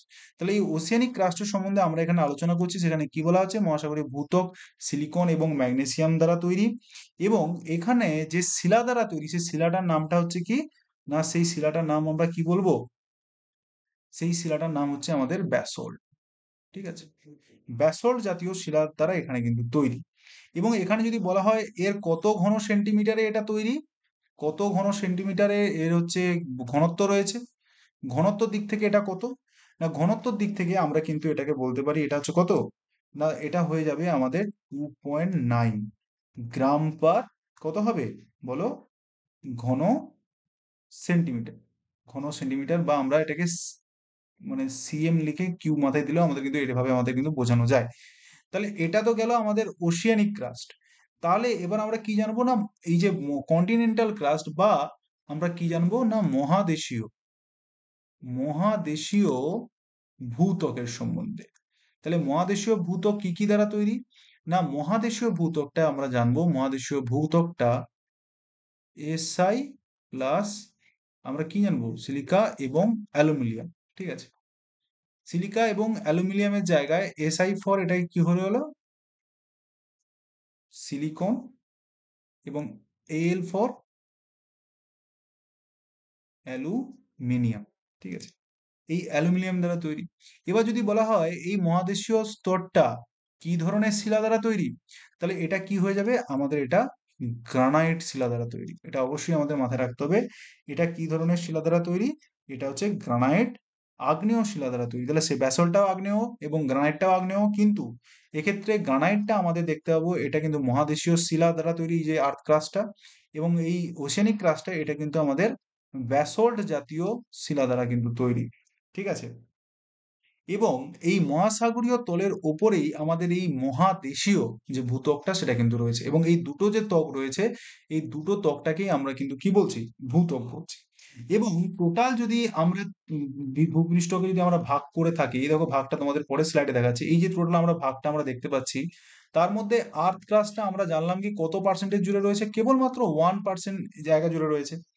এবং এই 1% জায়গা জুড়ে থাকার জন্য এটাকে আমরা কি বলছি, পাতলা স্তরও বলছি। ঠিক আছে, এটাকে আমরা কি বলছি, এটাকে আমরা পাতলা স্তরও বলছি। এবং ভূত্বকের যেখানে আমরা জেনেছিলাম কি এই আর্থ ক্রাস্টের মধ্যে 47% আমরা কি দেখতে পাবো, অক্সিজেনের এলিমেন্ট কিন্তু রয়েছে। এছাড়া অন্যান্য রাসায়নিক উপাদানগুলো রয়েছে, এবং তারপরে অক্সিজেনের পরে আমরা কি দেখেছিলাম, কি রয়েছে, অক্সিজেনের পরে রয়েছে আমাদের সিলিকন। এই উপাদানগুলো কিন্তু আমাদের অবশ্যই মাথায় কিন্তু রাখতে হবে। এরপরে আমরা দেখব গুরুমণ্ডল। ঠিক আছে, এই গুরুমণ্ডলটা কি না, গুরুমণ্ডলটা তোমরা যদি ভালো করে এই চ্যাটটা ভালো করে দেখো, তোমাদের অবশ্যই সমস্ত জিনিস কিন্তু একদম মাথায় থেকে যাবে। এই চ্যাটটা অবশ্যই তোমরা ভালো করে ফলো করো। তাহলে প্রথমে আমরা কিন্তু পড়লাম কি আর্থ ক্রাস্ট, এবং আর্থ ক্রাস্টের প্রথমে যে ভাগটা আমরা জানলাম সেটা হচ্ছে কি না, সেটা হচ্ছে আমাদের শিয়াল। শিয়াল মানে অর্থাৎ হচ্ছে যেটাকে আমরা হচ্ছে মহাদেশীয় বলছি, এবং তারপরে যেটা রয়েছে সেটা হচ্ছে কি সীমা, এবং শিয়াল সীমার মাঝখান বরাবর যে আমাদের ডিসকন্টিনিউটি রয়েছে সেটা হচ্ছে কি আমাদের কনরাড ডিসকন্টিনিউটি। এবং এই যে সীমা স্তরটি যেটা রয়েছে, এই সীমা স্তরের নিচ থেকে একদম এটা স্তরটা কত থেকে, না আমাদের যদি এটা ধরি, যেটা যদি আমরা ধরি কত, না সেটা হচ্ছে এই 30 পর্যন্ত আলোচনা করেছিলাম, তাহলে 30-এর পর থেকে একদম 2900 কিলোমিটার পর্যন্ত যে আমাদের বিস্তারটা রয়েছে, সেই বিস্তারটাই কিন্তু আমাদের কার বিস্তার, এই বিস্তারটাই কিন্তু আমাদের গুরুমণ্ডলের বিস্তার। ঠিক আছে, এই বিস্তারটা আমাদের কার বিস্তার, এই বিস্তারটা আমাদের গুরুমণ্ডলের বিস্তার। এবারে যেইখানে আমাদের এই আর্থ ক্রাস্টের শিয়াল বা সীমার জায়গাটা যেখানে শুরু হচ্ছে, ঠিক আছে, এই গুরুমণ্ডলের দুটো সম্বন্ধে আমাদের কনসেপ্ট আগে নিতে হবে। একটা হচ্ছে আমাদের লিথোস্ফিয়ার, ঠিক আছে, লিথোস্ফিয়ার, আর একটা হচ্ছে আমাদের কি অ্যাস্থনোস্ফিয়ার। এবং তোমাদের এটা অবশ্যই মাথায় রাখতে হবে, এই লিথোস্ফিয়ার এবং অ্যাস্থনোস্ফিয়ারের মধ্যে এই লিথোস্ফিয়ারটা আমাদের যে ভূত্বক রয়েছে শিয়াল এবং যেখানে সীমা, সেই সীমার পোর্শন থেকে একদম গুরুমণ্ডলের মাথার দিক পর্যন্ত আমাদের কিন্তু এই লিথোস্ফিয়ারটা রয়েছে। ঠিক আছে, এই দেখো লিথোস্ফিয়ার ভাগ করা হয়েছে, এই যে ক্রাস্ট থেকে একদম গুরুমণ্ডলের যে মাঝ বরাবর কিন্তু আমাদের এই যে লেয়ারটা আমরা দেখতে পাচ্ছি, দেখো লিথোস্ফিয়ারটা এইখান থেকে আমাদের গুরুমণ্ডলের প্রথমের দিক বরাবর কিন্তু আমাদের এই লিথোস্ফিয়ারটা কিন্তু রয়েছে। আর্থ ক্রাস্ট থেকে একদম আমাদের গুরুমণ্ডলের প্রাথমিক অবস্থায় যে রিজিড যে পদার্থ বা সলিডারিটি যে পদার্থটা আমরা লক্ষ্য করতে পারছি, যেটা হচ্ছে রক দ্বারা তৈরি, সেই জায়গাটাকে আমরা কি বলছি, লিথোস্ফিয়ার। এবং এই লিথোস্ফিয়ারটা যার উপর ভেসে রয়েছে একটা একটা কি না, একটা হচ্ছে আমার এটার ডিস্টেন্সটা আগে আমরা বলে দিই। লিথোস্ফিয়ারের ডিস্টেন্সটা রয়েছে আমাদের 100 কিলোমিটার পর্যন্ত, ঠিক আছে। আমরা জানি 30 কিলোমিটার পর্যন্ত গড় এভারেজ আমাদের কার আর্থ ক্রাস্টের, তাহলে 30 থেকে 100 পর্যন্ত আমাদের কিন্তু এই লিথোস্ফিয়ার কিন্তু রয়েছে। কি বললাম, বোঝা গেছে, যেটা শক্ত রিজিড অবস্থায় রয়েছে। এবং তারপরেই হঠাৎ আমরা জানি কি, অবশ্যই এখানে টেম্পারেচার এবং চাপের পরিমাণ বা প্রেসারের পরিমাণটা বাড়ছে। তাহলে টেম্পারেচার এবং প্রেসারের পরিমাণের দিক থেকে দেখতে গেলে আমাদের গুরুমণ্ডলের মাথার দিকে কিন্তু একটা থকথকে প্লাস্টিক জাতীয়, একদম অবশ্যই মাথায় রাখবে, এই প্লাস্টিক কথাটা অবশ্যই মাথায় রাখবে, প্লাস্টিক জাতীয় একটা তরল কিন্তু অনবরত কিন্তু তার মধ্যে একটা পরিচলন স্রোত দেখা দিচ্ছে। কি স্রোত? পরিচলন স্রোত, বা এটাকে কনভেন্ট কারেন্ট হিসাবে আমরা কিন্তু বলি। এই পরিচলন স্রোতটা কিরকম হচ্ছে না, এই পরিচলন স্রোতটা কিরকম হচ্ছে কি, তাকে কেমন দেখতে লাগছে না, যদি আমরা এখানে যদি ধরি এটা যদি আমাদের অ্যাস্থনোস্ফিয়ার হয়, এই বরাবর আমাদের কিন্তু একটা কারেন্ট উপরের দিকে উঠে, কারেন্ট বলতে তার ওয়েভগুলো উপরের দিকে উঠে আস্তে আস্তে নিচের দিকে মুভমেন্ট করছে। তাহলে এই যে সাইক্লিক ওয়েতে যে মুভমেন্ট করছে, এই মুভমেন্টটাকেই আমরা বলছি কি, ও পরিচলন স্রোত বা কনভেন্ট কারেন্ট। এটা কিন্তু কে আবিষ্কার করেছিল? হোমস। এই কনভেন্ট কারেন্টের সম্বন্ধে আমরা পড়েছিলাম একদম বিগিনিং, যেখানে তত্ত্বগুলোর সম্বন্ধে আমরা আলোচনা করেছিলাম, সেইখানে কিন্তু এর ব্যাখ্যা কিন্তু রয়েছে। তাহলে আমরা কি বললাম, গুরুমণ্ডলটাকে যাতে ইংরেজিতে আমরা মেন্টাল বলছি, সেই মেন্টাল আমাদের বিস্তার কত না 30 থেকে 2900 কিলোমিটার পর্যন্ত। এবং যেটার প্রাথমিক স্তরের উপরের পার্টটা রয়েছে আমাদের লিথোস্ফিয়ার, যেখানে কত না 30 থেকে একদম 100 কিলোমিটার পর্যন্ত এই লিথোস্ফিয়ার অবস্থিত। এবং এই লিথোস্ফিয়ারটা যার উপর ভেসে রয়েছে, যেটাকে আমরা লিথোস্ফিয়ারিক প্লেট বলে যেটাকে জানি, সেটাকে ভেঙে আমরা জানি সেই জিনিসটা, সেটা কার উপর ভাসছে না, অ্যাস্থনোস্ফিয়ার। এই যে অ্যাস্থনোস কথাটা আমরা বলছি, অ্যাস্থেনোস, এই অ্যাস্থনোস কথাটার অর্থ হচ্ছে উইক, বা হচ্ছে কি দুর্বল স্তর। কারণ দুর্বল কেন না, সেটা তরল এবং প্লাস্টিক নেচারে রয়েছে, তার জন্যই কিন্তু একে আমরা অ্যাস্থনোস্ফিয়ার আমরা বলছি। এরপরে এই যে অ্যাস্থনোস্ফিয়ার বা এই সমস্ত বিষয়গুলো যেগুলো নিয়ে আমরা কি করলাম, আমরা আলোচনা করলাম, সেখানে আমরা গুরুমণ্ডলে আরো কিছু কিছু বৈশিষ্ট্য আমরা জানবো। সেখানে আমরা কি জানলাম না, আমরা জানলাম প্রায় প্রায় 2900 কিলোমিটার পর্যন্ত, আমরা কি জানলাম, প্রায় 2900 কিলোমিটার পর্যন্ত গুরুমণ্ডলের বিস্তার রয়েছে। এবং যেখানে যদি আমরা এর টেম্পারেচার দেখি বা উষ্ণতা, এর কত ডিগ্রি উষ্ণতা পর্যন্ত বিস্তার রয়েছে, আমরা দেখব কি 2000 ডিগ্রি সেন্টিগ্রেড থেকে 3000 ডিগ্রি সেন্টিগ্রেড পর্যন্ত এর কিন্তু টেম্পারেচার রয়েছে। এবং এর যদি ঘনত্ব আমরা বিচার করি, এর ঘনত্ব কত রয়েছে? ঘনত্ব রয়েছে 3.4 থেকে 5.6 গ্রাম, গ্রাম পার কিউবিক, আমাদের সেন্টিমিটার পার কিউবিক আমাদের কিন্তু এর কিন্তু ঘনত্বটা আমাদের কিন্তু রয়েছে। এটা কি কি উপাদানে তৈরি? এই দেখো, এইখানে মূলত আমরা দেখেছিলাম যে শিয়ালটা যেখানে শেষ হচ্ছে, শিয়ালের পরবর্তীকালে সীমার যে স্তরটা রয়েছে, এই সীমা জাতীয় সিলিকন এবং ম্যাগনেসিয়াম পার্টটা জুড়ে কিন্তু আমাদের এই মেন্টালটা রয়েছে। এবং এই মেন্টালে আমাদের অবশ্যই মাথায় রাখতে হবে পেরিডোটাইট, পেরিডোটাইট জাতীয় শিলা আমরা কিন্তু এখানে দেখতে পাবো। ঠিক আছে, অ্যাস্থনোস্ফিয়ারের ঠিক নিচে। এবং এই অ্যাস্থনোস্ফিয়ারটা শেষ হচ্ছে আমাদের কত, 200 কিলোমিটারের গিয়ে আমাদের শেষ হচ্ছে। এই 200 কিলোমিটার থেকে একদম ২৯০০ কিলোমিটার পর্যন্ত যে স্তরটি রয়েছে, সেটাকে আবার আমরা যখন আমরা ফিজিক্যালের ভাগ করতে গিয়ে ভাগ করেছিলাম, সেটাকে আমরা কি বলছি না, সেটাকে আমরা মেসোস্পিয়ার বলছি। দেখো মেসোস্পিয়ারটা কোথা থেকে বুঝতে পেরেছো?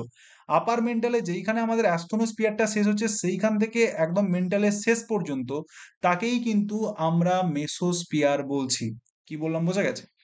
এরপরে উপাদানের ভিত্তিতে আমরা এই আপার মেন্টালকে দুভাগে ভাগ করছি, একটা হচ্ছে লোয়ার মেন্টাল এবং একটা হচ্ছে আপার মেন্টাল। এবং দেখো তোমাদের বললাম শিয়ার স্তরটি ক্রাস্টে রয়েছে এবং ক্রাস্টের পরবর্তীকালে সীমা স্তরটাও কিন্তু এখানে রয়েছে। এবং সীমা লেয়ারটার থেকে যে পোর্শনটা তোমার ১০০ কিলোমিটার পর্যন্ত বিস্তৃত, সেটাকে বলছি আমরা লিথোস্পিয়ার। এবং এই যে সীমাটা বিস্তৃত হয়ে একদম মেন্টালের পুরোটা জুড়ে কিন্তু সীমা রয়েছে। এবং এই সীমা স্তরে জাতীয় যে আমাদের যদি গুরুমণ্ডলে যদি আমরা কোন ধরনের শিলার অস্তিত্ব আমরা যদি বেশি দেখতে পাই, সেটা হচ্ছে আমাদের কি হয়ে যাবে না, পেরিডোটাইট শিলা হয়ে যাবে। কি বললাম, বোঝা গেছে? এগুলো খুবই প্রিসিয়াস ইম্পর্টেন্ট পয়েন্ট, এগুলো অবশ্যই মাথায় রাখো এবং সেগুলো বুঝতে তোমাদের সাহায্য করবে। এরপরে এই যে আমাদের পুরো যে মেন্টালটা রয়েছে, এই মেন্টালের মধ্যে আমরা প্রথমে দেখলাম মেন্টালকে আমরা দুটো ভাগে আমরা ভাগ করছি। এবার কার ভিত্তিতে না, তার কম্পোনেন্ট। কম্পোনেন্ট গুলো কি কি না, প্রথম যে পার্টটা রয়েছে সেখানে আমরা পাচ্ছি ক্রোমিয়াম, তারপরে আমরা কি পাচ্ছি, তবে আমরা পাচ্ছি ফেরাস, তারপরে আমরা পাচ্ছি সিলিকন, এবং তারপরে আমরা পাচ্ছি ম্যাগনেসিয়াম। এবং তার পরের যে পার্টটা রয়েছে সেই পার্টে আমরা পাচ্ছি নিকেল, তারপরে আমরা পাচ্ছি ফেরাস, তারপরে আমরা পাচ্ছি সিলিকন, এবং দেখো আমরা কিন্তু ম্যাগনেসিয়াম পাচ্ছি। দেখো দুটোর ক্ষেত্রে সীমাটা কিন্তু তোমার কমন রয়েছে। এসআই যেটা ম্যাগনেসিয়ামকে আমরা এমএ দিয়ে অনেক সময় প্রকাশ করি, এই সীমাটাকেই ভাগ করে দেখো আমরা দুটো ভাগ করেছি। তাহলে বুঝতে পারলে, তাহলে পুরোটাই যে আমরা মেন্টাল বলছি, মেন্টাল পুরোটাই কিন্তু এই সীমা লেয়ার কিন্তু দ্বারা গঠিত। এবং এই সীমা লেয়ার ছাড়া এখানে কিন্তু ক্রোমিয়াম ফেরাসে যেগুলো পাচ্ছে তার ভিত্তিতে আমরা দুটো ভাগে ভাগ করছি। এবং যে সমস্ত আগ্নেয়গিরি অ্যাক্টিভিটি যে সমস্ত জায়গাগুলো ঘটছে, এগুলো কিন্তু অ্যাস্ট্রোনোস্ফিয়ার বা আমাদের এই মেন্টাল থেকেই কিন্তু ঘটছে। এই কনভেনেন্স কারেন্ট বা কনভেন্ট কারেন্ট বা আমরা যে পরিচলন স্রোতটা দেখতে পাই, সেটা যদি বলা হয় সেটা কোন স্তরে গিয়ে দেখতে পাই, তাহলে সেটা কি ভূত্বক হবে না কি হবে? যদি আমাদের যদি অ্যাস্ট্রোনোস্ফিয়ার না থাকে, অবশ্যই আমাদের মাথায় রাখতে হবে এটা কিন্তু গুরুমণ্ডল হবে। এবং লিথোস্ফিয়ার বলতে কেবলমাত্র ভূত্বক বোঝায় না, বারবার এই জিনিসগুলো বলছি, এখানে ভুল হয়। লিথোস্ফিয়ার বলতে কখনোই ভূত্বক বোঝায় না, ভূত্বক প্লাস আমাদের গুরুমণ্ডল যখন থাকবে, তখন সেই উত্তরটা আমাদের সঠিক বলে আমাদের কিন্তু বিবেচনা করতে হবে। Is it clear? তাহলে সেই জায়গা থেকে আমরা যদি ৩০ থেকে আমরা যদি ৭০০ কিলোমিটার পর্যন্ত যে ক্রোমিয়াম প্লাস নিকেল, তারপরে ফেরাস, এবং আমাদের যে ম্যাগনেসিয়ামের যে পার্টটা আমরা বলেছিলাম, ঠিক আছে, সরি সরি, তো ক্রোমিয়াম, ফেরাস, সিলিকন এবং ম্যাগনেসিয়াম, এই যে পার্টটা, এটা হচ্ছে কত না, আমাদের ঊর্ধ্ব গুরুমণ্ডল, যেটা হচ্ছে আপার মেন্টাল নামে পরিচিত, সেটা হচ্ছে কত না, ৭০০ কিলোমিটার পর্যন্ত রয়েছে। এরপরে ৭০০ থেকে আমরা যদি ২৯০০ কিলোমিটার আমরা যদি ধরি, সেটা কি না, ৭০০ থেকে ২৯০০ কিলোমিটার পর্যন্ত আমাদের রয়েছে nickel plus ferrous plus silicon plus হচ্ছে ম্যাগনেসিয়াম। তাহলে এই দুটো স্তরের ভিত্তিতে আমরা কিন্তু যে তরঙ্গ রয়েছে, ভূকম্পীয় তরঙ্গের পার্থক্যের ভিত্তিতে এই দুটোর মধ্যেও কিন্তু একটা ডিসকন্টিনিউটি আমরা কিন্তু লক্ষ্য করি। এবং সেই ডিসকন্টিনিউটিটাকে আমরা কোন কন্টিনিউটি বলি, সেটাকে আমরা বলি রেপিটি ডিসকন্টিনিউটি, যেখানে আপার মেন্টাল এবং লোয়ার মেন্টালকে এই রেপিটি ডিসকন্টিনিউটি কি করেছে না, ভাগ করেছে। এরপরে আমরা যে লেয়ারের সম্বন্ধে আমরা জানবো, সেটা হচ্ছে কি না, সেটা হচ্ছে আমাদের কেন্দ্রমণ্ডল। এই কেন্দ্রমণ্ডলটা কি না, কেন্দ্রমণ্ডলটা হচ্ছে আমাদের পৃথিবীর একদম শেষ স্তর। কি বললাম? কেন্দ্রমণ্ডলটা হচ্ছে কি না, কেন্দ্রমণ্ডলটা হচ্ছে আমাদের পৃথিবীর একদম শেষ স্তর। ঠিক আছে? এবং যেটি আমরা কত দেখব, যেটা হচ্ছে আমাদের ৩৫০০ কিলোমিটার পর্যন্ত, যেটা আমাদের কি না, যেটা আমাদের ৩৫০০ কিলোমিটার পর্যন্ত আমাদের কি পুরু। ঠিক আছে? যেটা আমাদের ৩৫০০ কিলোমিটার পর্যন্ত পুরু। এবং এই যে পুরো স্তরটা দেখো, আমরা এখানে সীমা বলেছিলাম, এখানে দেখো নিফে বলা হচ্ছে, অর্থাৎ কি না, এখানে যে ভারী ধাতু নিকেল এবং ফেরাস, এই জাতীয় পদার্থ রয়েছে। নিকেল এবং ফেরাস অ্যালয়, অর্থাৎ সংকর ধাতুর আমাদের কিন্তু এখানে প্রাচুর্য রয়েছে। ঠিক আছে? এবার এইখানে আবার এই যে আমাদের লেয়ারটা আমি বলছি, এই লেয়ারের টোটাল হচ্ছে উষ্ণতা কি বা টেম্পারেচারটা কি রয়েছে। না টেম্পারেচারটা এখানে যেটা রয়েছে সেই টেম্পারেচারটা কত, না সেটা 5000 ডিগ্রি সেন্টিগ্রেড আমাদের কিন্তু গভর্নমেন্ট বইতে গুলো রয়েছে, কিন্তু অনেক বইতে এটাও মনে মনে করা হয় এটা কিন্তু 6000 ডিগ্রি সেন্টিগ্রেডের কাছাকাছি পৃথিবীর অভ্যন্তরে যে টেম্পারেচারটা রয়েছে। এবং এখানে ঘনত্ব, এখানে ঘনত্বটাই কিন্তু আমাদের সব থেকে পৃথিবীর যতগুলো লেয়ার রয়েছে তার মধ্যে সব থেকে যদি বেশি ঘনত্ব যদি কোনো লেয়ারে থাকে সেটা হচ্ছে কি আমাদের এই কেন্দ্রমণ্ডলে সেই ঘনত্বটা কিন্তু রয়েছে। এবং সেই ঘনত্বটা কত, না সেই ঘনত্বটা আমাদের শুরু হচ্ছে 9.1 থেকে 13.1 গ্রাম পার সেন্টিমিটার কিউব। ঠিক আছে, তাহলে 9.1 থেকে 13.1 গ্রাম সেন্টিমিটার কিউব পর্যন্ত আমাদের কিন্তু এই গড় ঘনত্বটা রয়েছে। এবং এই কেন্দ্রমণ্ডলকে তার আবার যে প্রকৃতি রয়েছে তার প্রকৃতির ভিত্তিতে আমরা দুটো ভাগে ভাগ করছি। কি দুটো ভাগে ভাগ করছি, না আমরা দেখো আমাদের যে পৃথিবীর যে টোটাল যে লেয়ার গুলো আমরা দেখলাম সেই বরাবর যখন বিভিন্ন যে ভূকম্পীয় তরঙ্গগুলো আসে সেই তরঙ্গগুলো একটা নির্দিষ্ট জায়গায় আসার পরে মানে ছিটকে যাচ্ছে, মানে আর তারপরে আর মানে সেই লেয়ারের সম্বন্ধে আর কোনো বা অন্য কোনো জায়গায় তার অস্তিত্বটা পাওয়া যাচ্ছে না সেই তরঙ্গগুলো। এবং তার ভিত্তিতে দেখা গেল সেটা হচ্ছে কি, না সেটা হচ্ছে পৃথিবীর মেন্টালের পরে যে স্তরটি রয়েছে সেই স্তরটাও কিন্তু আমাদের লিকুইড ফর্মে রয়েছে। ঠিক আছে, কি বললাম, সেই স্তরটিও কিন্তু আমাদের লিকুইড ফর্মে রয়েছে। এটা কোন স্তর, না এটা কেন্দ্রমণ্ডলের আউটার স্তর। ঠিক আছে, আউটার লেয়ার বা আউটার স্তরের কথা কিন্তু এখানে বলা হয়েছে। এবং এখানে আমাদের নিকেল এবং ফেরাস কিন্তু রয়েছে, কিন্তু এটা কি হিসাবে রয়েছে, না এটা তরল অবস্থায় রয়েছে। কি অবস্থায় রয়েছে, না এটা তরল বা লিকুইড ফর্মে কিন্তু এটা রয়েছে। এবং এটা পৃথিবীর আবর্তনের সঙ্গে সঙ্গে অবশ্যই মাথায় রাখতে হবে, এটা পৃথিবীর অক্ষের সাথে সামঞ্জস্য রেখে কি করছে, আবর্তন করছে। ঠিক আছে, এবং এই লেয়ারে আমরা দেখতে পাবো কি, না ম্যাগনেটিক ম্যাগনেটিক ফিল্ড যে বলি না, এই ম্যাগনেটিক ফিল্ড কিন্তু এই আউটার লেয়ারে গিয়ে কিন্তু তৈরি হচ্ছে।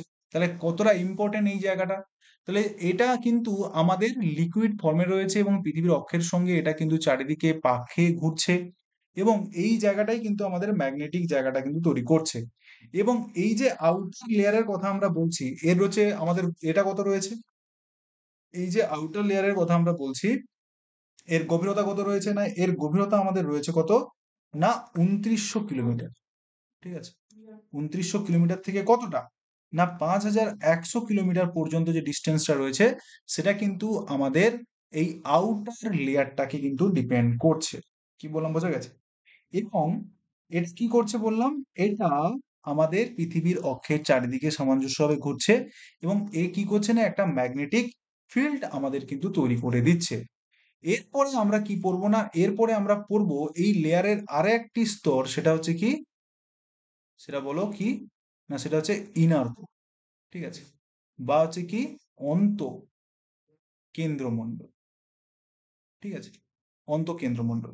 এবার এই অন্তঃকেন্দ্রমণ্ডলের বৈশিষ্ট্য হচ্ছে কি, না এখানে হচ্ছে এর দূরত্বটা কত রয়েছে বা ডিস্টেন্সটা কি রয়েছে, না এটা দেখো 5100 কিলোমিটারে যখন আমরা দেখলাম এটা শেষ হয়েছে 5100 থেকে একদম শেষ, এন্ড অফ দা কোর। ঠিক আছে, এন্ড অফ দা কোর। এবার সে পরিমাপটা হতে পারে 6370, 6371, 6378, অথবা কোনো কোনো বইতে 6400। ঠিক আছে, তো মূলত 6070টাই আমাকে কিন্তু মাথায় নিয়ে এগোতে হবে। তাহলে এটা তার আমাদের কি, না এটা তার আমাদের ডিস্টেন্স। এবং আমাদের এটা মাথায় রাখতে হবে এইখানে কিন্তু পৃথিবীর সর্বোচ্চ, এখানে হচ্ছে পৃথিবীর সর্বোচ্চ কি, সর্বোচ্চ চাপ এবং তাপ কিন্তু এইখানে আমরা পেতে পারি। এবং এই চাপ তাপের কারণে এর ভেতরে সব থেকে ভারী পদার্থ যেটা আমরা কি জানি, নিকেল এবং ফেরাসটা যেটা রয়েছে সেটা কিন্তু কি অবস্থায় রয়েছে, আগের লেয়ারে যেমন তরল অবস্থায় দেখেছিলাম এটা কিন্তু কঠিন অবস্থায় রয়েছে। অবশ্যই মাথায় রাখতে হবে, খুবই ইম্পর্টেন্ট এই জায়গাটা। তাহলে চাপ এবং তাপের কারণে এই যে স্তরটি রয়েছে এই স্তরটি কিন্তু প্রবল আমাদের কঠিন অবস্থায় কিন্তু রয়েছে। ঠিক আছে, তাহলে আমরা এই কেন্দ্রমণ্ডলটা পৃথিবীর কত শতাংশ এরিয়া জুড়ে আছে বলে বলেছিলাম, 15% এরিয়া জুড়ে কিন্তু আমাদের এই স্তরটি কিন্তু রয়েছে। তো এখান থেকে আশা করি তোমাদের আর কোনো হয়তো ডাউট থাকবে না। এবং আমি তোমাদের এটাও বলে দিই, এই যে টোটাল কোর রয়েছে, কোরের যে যদি আমরা রেডিয়াস দেখি, ঠিক আছে? এই টোটাল কোর, গোটা পৃথিবীটাকে তো ভাগ করেছি, এই যে টোটাল যে কোর, এই কোরের যদি রেডিয়াস দেখি, এই রেডিয়াসটা কত হবে? না এই রেডিয়াসটা হবে ৩,৫০০ কিলোমিটার, ঠিক আছে?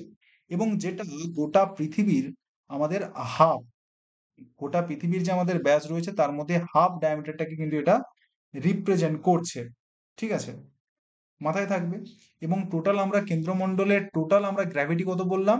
সেটা কত বললাম? 13, ঠিক আছে? 13 বা আমাদের 9.1 থেকে যেটা বললাম 13 পর্যন্ত, তো 13 পর্যন্ত এটা কিন্তু রয়েছে।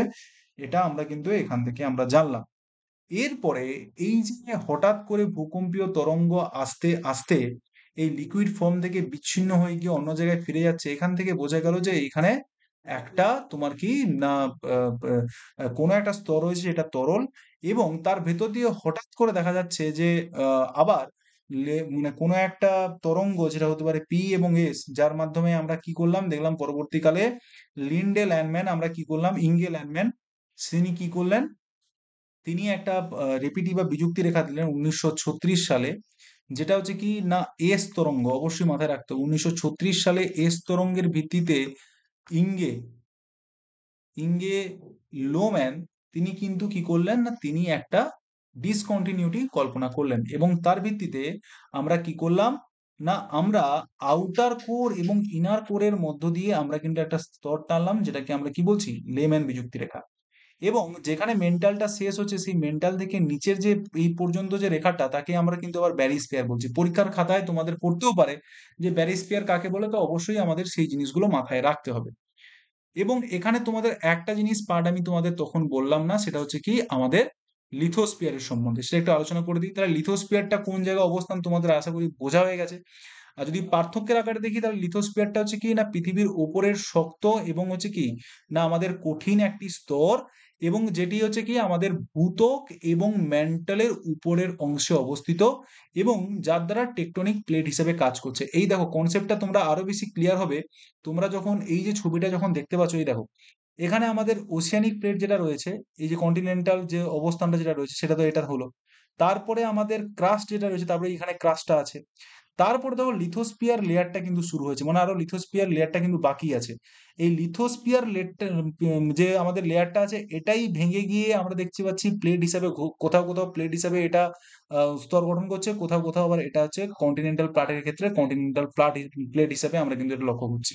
কিন্তু এই দেখো ওসিয়ানিক ক্রাস্ট এবং লিথোস্পিয়ার, লিথোস্পিয়ার কিন্তু একটা সেপারেট লেয়ার, যেটা কিন্তু আমাদের এই ভূত্বকের নিচে কিন্তু অবস্থিত, বা টোটাল আমরা ভূত্বক এবং এই নিচের যে লেয়ারটা আছে টোটালটাকে মিলে আমরা কি বলছি এটাকে আমরা লিথোস্ফিয়ার বলছি। আই থিঙ্ক এটা তোমাদের অবশ্যই ক্লিয়ার হয়েছে, অনেকের ডাউট থাকে এই বিষয় নিয়ে। এছাড়া আমাদের কি বলা হচ্ছে অ্যাস্তনোস্ফিয়ার, এই অ্যাস্তনোস্ফিয়ারটাকে আমরা কি জানি, অ্যাস্তনোস কথার অর্থ হচ্ছে উইক, যেটা হচ্ছে কি না লিথোস্ফিয়ারের ঠিক নিচে, মানে যার উপরে আমাদের কিন্তু এই টোটাল প্লেট গুলো ভেসে অবস্থায় রয়েছে, মানে অ্যাস্তনোস্ফিয়ারটা যেটা গলিত অবস্থায় রয়েছে পিচের আকারে। অবস্থানটা কি, অবস্থানটা বলা হচ্ছে কি না এটা পৃথিবীর উপরিভাগে অবস্থিত, যেটা ভূত্বকের উপর বা মেন্টালের উপরে রয়েছে, এবং যেখানে এই লিথোস্ফিয়ারটা শেষ হচ্ছে লিথোস্ফিয়ারের নিচ থেকে আমাদের কি হচ্ছে মেন্টালের যে উপরের পার্টটা রয়েছে সেই উপরের পার্টে কিন্তু আমাদের এই অ্যাস্তনোস্ফিয়ারটা রয়েছে। এর গঠনটা কি না গঠন হচ্ছে ভূত্বকের ক্রাস্ট এবং মেন্টালের উপরের কঠিনের অংশ দ্বারা গঠিত। আর এটা কি মানে ক্রাস্ট নিচ্ছে প্লাস মেন্টালের উপরের অংশ নিয়ে কিন্তু এই লিথোস্ফিয়ারটা গঠিত হচ্ছে। এবং এখানে অ্যাস্তনোস্ফিয়ারটা কি না অ্যাস্তনোস্ফিয়ারটা কেবলমাত্র মেন্টালের অংশ বা গলিত অবস্থার যে উপরে যে অপশনটা রয়েছে মানে মেসোস্ফিয়ারের ঠিক উপরে, সেটাকে আমরা কিন্তু বলছি অ্যাস্তনোস্ফিয়ার। এছাড়া গভীরতার ভিত্তিতে আমরা যদি বলি গভীরতা এখানে 0 থেকে 100 কিলোমিটার পর্যন্ত, আর আনুমানিক 100 থেকে 400 কিলোমিটার পর্যন্ত অ্যাস্তনোস্ফিয়ার। প্রকৃতির দিক থেকে দেখতে গেলে এটা কঠিন এবং হার্ড আমরা দেখতে পাবো, এক্ষেত্রে কি এটা অনেকটাই সলিড এবং এখানে প্লাস্টিক নেচার, বারবার বলছি প্লাস্টিক সদৃশ বা নমনীয় অবস্থায় আমরা দেখতে পাবো। এবং এটা কি না আছে এটা হচ্ছে ডাকটাইল অবস্থায় বা প্রবাহমান অবস্থায় কিন্তু রয়েছে, ঠিক আছে? মানে এটা আবর্তিত হচ্ছে, ও আমরা এখানে কিন্তু কি দেখতে পাবো, আমরা এখানে কিন্তু সেই কনভেন্ট কারেন্ট দেখতে পাবো, প্রবাহমান অবস্থা বা মেন্টাল কনভেন্ট কারেন্ট আমরা এখানে দেখতে পাবো, এবং যার ফলে এখানে কিন্তু প্লেট মুভমেন্ট হচ্ছে। তাপমাত্রা অপেক্ষাকৃত কম থাকে, ঠিক আছে? তাপমাত্রা কিন্তু অপেক্ষাকৃতভাবে কম থাকে, কত থাকে লিথোস্ফিয়ারের ক্ষেত্রে 200 ডিগ্রি থেকে আমরা দেখতে পাবো 400 ডিগ্রি পর্যন্ত এখানে কিন্তু টেম্পারেচার থাকে, কিন্তু এখানে 700 থেকে তোমাদের 1300 ডিগ্রি সেন্টিগ্রেড পর্যন্ত এর টেম্পারেচার থাকে। গতিশীলতা কি স্থির কিন্তু আলাদা আলাদাভাবে বিভক্ত রয়েছে, এটা প্রবহমান অবস্থায়। ভূকৌশল গুরুত্ব কি রয়েছে এখানে? ভূমিকম্প, আগ্নেয়গিরি, পর্বতমালা ভূমিকম্পের সৃষ্টির ক্ষেত্রে প্রতিপালন করে। কারণ একটা প্লেটের উপর উঠে গেলে তারপরে সেডিমেন্ট যেগুলো রয়েছে সেই সেডিমেন্ট কিন্তু ওপরে মুভমেন্ট করে করে কিন্তু আমাদের এই প্লেট গুলো তৈরি করে, সরি এই হচ্ছে বিভিন্ন স্ট্রাকচার গুলো তৈরি করে। এছাড়া প্লেট চলাচল জ্বালানির মতো এখানে কাজ করে, কারণ এখানে প্রবাহমান শক্তি রয়েছে। এছাড়া পাথরের ধরন কি, এখানে আগ্নেয় শিলা এবং রূপান্তরিত শিলা তৈরি হচ্ছে। আর এখানে কি হচ্ছে না, যেই লিথোস্ফিয়ারটা রয়েছে সেই লিথোস্ফিয়ারটা অ্যাস্তনোস্ফিয়ারে গিয়ে গলিত অবস্থায় গিয়ে ওটা আবার গলে গিয়ে আবার কি হচ্ছে না, এটা আবার সিলিকেট উপাদানে পরিণত হয়ে যাচ্ছে। এছাড়া টেকটনিক সম্পর্কেও কি না, এখানে প্লেট টেকটনিকের সক্রিয় ভূমিকা পালন করে, যেমন ধাক্কা, সঞ্চালন এই সমস্ত দেখতে পারি। যেখানে আমরা প্লেটের যখন আলোচনা করব সেখানে জানবো যে কতগুলো প্লেটের বাউন্ডারি রয়েছে। আর এখানে কনভিনেন্ট কারেন্টের ক্ষেত্রে আমরা লিথোস্ফেরিক প্লেটের কথা কিন্তু আমরা এখানে জানি, যেখানে যে অ্যাস্তনোস্ফিয়ারের যে কনভেন্ট কারেন্ট বা পরিচালন স্রোতটি দেখা যায়, সেই কারণে কিন্তু এই প্লেটগুলো কারোর মুখামুখি পরস্পরের সঙ্গে হচ্ছে ধাক্কা খাচ্ছে, কেউ পাশ কাটিয়ে যাচ্ছে এবং কেউ আবার বিপরীত দিকে মুভমেন্ট করছে। ঠিক আছে, এটার সম্বন্ধে আমরা আইডিয়া পেলাম। তাহলে বাকি যে সমস্ত প্রশ্নগুলো আমাদের করা হয়নি সেই সমস্ত প্রশ্নগুলো আমরা একটু করে নিই, তোমরা ঠিকঠাকভাবে উত্তর দেওয়ার চেষ্টা করো। সেটা হচ্ছে লিথোস্ফিয়ার গঠিত হয় কিসে? তাহলে কেবল কি ভূত্বক দিয়ে, কেবল ম্যান্টলের নিচের স্তর, না ভূত্বক এবং ম্যান্টলের উপরের স্তর দিয়ে? তাহলে উত্তরটা কি হবে? ভূত্বক এবং ম্যান্টলের উপরের স্তর দিয়ে কিন্তু আমাদের কি হচ্ছে না, এই লিথোস্ফিয়ার স্তরটি গঠিত। কেবলমাত্র ভূত্বক দিয়েও নয়, আর কেবলমাত্র মেন্টাল দিয়েও কিন্তু নয়। এবং অ্যাস্তনোস্ফিয়ারটা কি? অ্যাস্তনোস্ফিয়ারটা কঠিন আর ভঙ্গুর, তরল এবং অস্থির, নমনীয় না প্রবাহমান? দেখো, একে আমরা সম্পূর্ণরূপে তরল বলতে পারি না। এটা হচ্ছে কি, আমরা জানি প্লাস্টিক নেচার। ঠিক আছে, প্লাস্টিক নেচার এবং ডুয়ালিটি। ঠিক আছে, প্লাস্টিক অ্যান্ড ডুয়ালিটি। তাহলে এটাকে তরল বলছি না, লিকুইড ফর্ম বলছি না আমরা। তাহলে অবশ্যই এটাকে আমরা বলবো কি, নমনীয় এবং প্রবাহমান। তাহলে এই উত্তরটা হয়ে যাবে আমাদের এখানে রাইট অ্যান্সার। এরপরে দেখো, লিথোস্ফিয়ারের গড় গভীরতা কত বলা হয়েছে। এখানে দেখো 0 থেকে 40, 0 থেকে 100, 100 থেকে 400। তাহলে এটার উত্তরটা কি হবে? 0 থেকে 100 কিলোমিটার হয়ে যাবে আমাদের এখানকার রাইট অ্যান্সার। আর পৃথিবীর কোন স্তর প্লেট টেকটনিক গতির জন্য দায়ী? তাহলে ভূত্বক, লিথোস্ফিয়ার না অ্যাটমসফিয়ার? কারণ আমরা জানি যে আমাদের গুরুমণ্ডল রয়েছে, গুরুমণ্ডলের আমরা যদি ভূত্বক ধরি, ভূত্বক এবং এই নিয়ে আমাদের কি হচ্ছে না, আমাদের লিথোস্ফিয়ার হচ্ছে, এবং লিথোস্ফিয়ারের ঠিক নিচে যে পোর্শনটা রয়েছে সেটা হচ্ছে কি আমাদের অ্যাস্তনোস্ফিয়ার। এবং অ্যাস্তনোস্ফিয়ারের উপরেই আমরা কি জানি, আমাদের কনভেন্ট কারেন্ট গুলো হচ্ছে, যেখানে প্লেটগুলো একে অপরের, এই যে লিথোস্ফেরিক প্লেটগুলো যেগুলো রয়েছে, লিথোস্ফেরিক প্লেটগুলো একে অপরের দিকে যায়, একে অপরের দিকে মুভমেন্ট করে। তাহলে মূলত এই টেকটনিক গতির জন্য কে দায়ী? না টেকটনিক গতির জন্য আমাদের এই অ্যাস্তনোস্ফিয়ার কিন্তু আমাদের এখানে দায়ী হয়ে যাচ্ছে। অ্যাস্তনোস্ফিয়ারের টেম্পারেচার এখানে কত হবে? না অ্যাস্তনোস্ফিয়ারের টেম্পারেচার এখানে 700 থেকে আমাদের 1300 ডিগ্রি সেন্টিগ্রেড কিন্তু এর আমার টেম্পারেচারটা হয়ে যাবে। অ্যাস্তনোস্ফিয়ার কিভাবে লিথোস্ফিয়ারিক প্লেটকে সরায়? আমরা যদি দেখি কার মাধ্যমে সরাচ্ছে, ভূমিকম্পের মাধ্যমে, আগ্নেয়গিরির চাপে, তাপীয় প্রবাহের মাধ্যমে, না চুম্বক বলের কারণে? আমরা বারবার আলোচনা করছি যে এটা কনভেন্ট কারেন্টের ফলে এই জিনিসটা ঘটছে। তাহলে এটা হবে কি, তাপীয় প্রভাবের মাধ্যমে কিন্তু লিথোস্ফিয়ারিক প্লেটগুলোকে তারা কিন্তু সরিয়ে দিচ্ছে। এরপরে আমরা টোটাল যতটুকু পড়েছি তার ভিত্তিতে আমরা কিন্তু সাম আপ করবো। তাহলে পৃথিবীর আয়তনের ভিত্তিতে আমরা যদি বলি আনুপাতিক বিন্যাসের দিক থেকে কোনটি সঠিক? Crust, mental core, core mental crust, mental core crust এবং মেন্টাল ক্রাস্ট অ্যান্ড কোর। তাহলে আমরা জানি পৃথিবীর ক্রাস্ট বা যে ভূত্বক, এই ভূত্বক যেটা রয়েছে তার পরিমাণটা কত রয়েছে? 1%। তারপরে যদি আমরা ধরি গুরুমণ্ডল, কি মণ্ডল? গুরুমণ্ডল। সেই গুরুমণ্ডলের টোটালটাকে আমরা কি বলছি? মেন্টাল। ঠিক আছে, সেই মেন্টালের পরিমাণটা কত রয়েছে? 84%। এবং তারপরে যদি আমরা ধরি সেটা হচ্ছে কি কেন্দ্রমণ্ডল। ঠিক আছে, সেই কেন্দ্রমণ্ডলটাকে আমরা কি বলছি? না কোর। কোর কত শতাংশ জুড়ে আছে? না কোর আমাদের কেবলমাত্র 15% জুড়ে রয়েছে। তাহলে এবার তোমরাই বলো যে মোট আয়তনের দিক থেকে কোনটার বেশি বিন্যাস হবে? তাহলে উত্তর কি হবে? না প্রথমে মেন্টাল আসবে, তারপরে আমাদের কোর এবং তারপরে আমাদের ক্রাস্ট। তাহলে উত্তরটা হয়ে যাবে সি, আমাদের এখানকার রাইট অ্যান্সার। এরপরে এই পরীক্ষার প্রশ্নটা আমাদের কিন্তু 2016 সালে 9-10-এ পড়েছিল। পৃথিবীর ভূত্বকের গড় গভীরতা কত? Thickness of earth crust is, সেটা কত হবে? আমরা দেখেছিলাম কি, না মহাসাগরীয় তলে, মহাসাগরীয় তলে যেটাকে আমরা সীমা স্তর বলছি, সেই স্তরটা হচ্ছে কত ডিগ্রি আর কত আমাদের কিলোমিটার পর্যন্ত বিস্তার? সমুদ্র সমতলের নিচে, সমুদ্র তলের নিচে 5 কিলোমিটার। এবং মহাদেশীয়, মহাদেশীয় স্তরে কতটা বিস্তার রয়েছে? না সেটা আমরা দেখেছিলাম কি, না 60 কিলোমিটার। তাহলে উত্তরটা আমাদের এখানে হয়ে যাবে কত? 5 থেকে 60 কিলোমিটার। কি বললাম, বোঝা গেছে? এরপরে রয়েছে গুটেনবার্গ বিযুক্তি, যে দুটি স্তরকে পৃথক করে তারা হলো কি?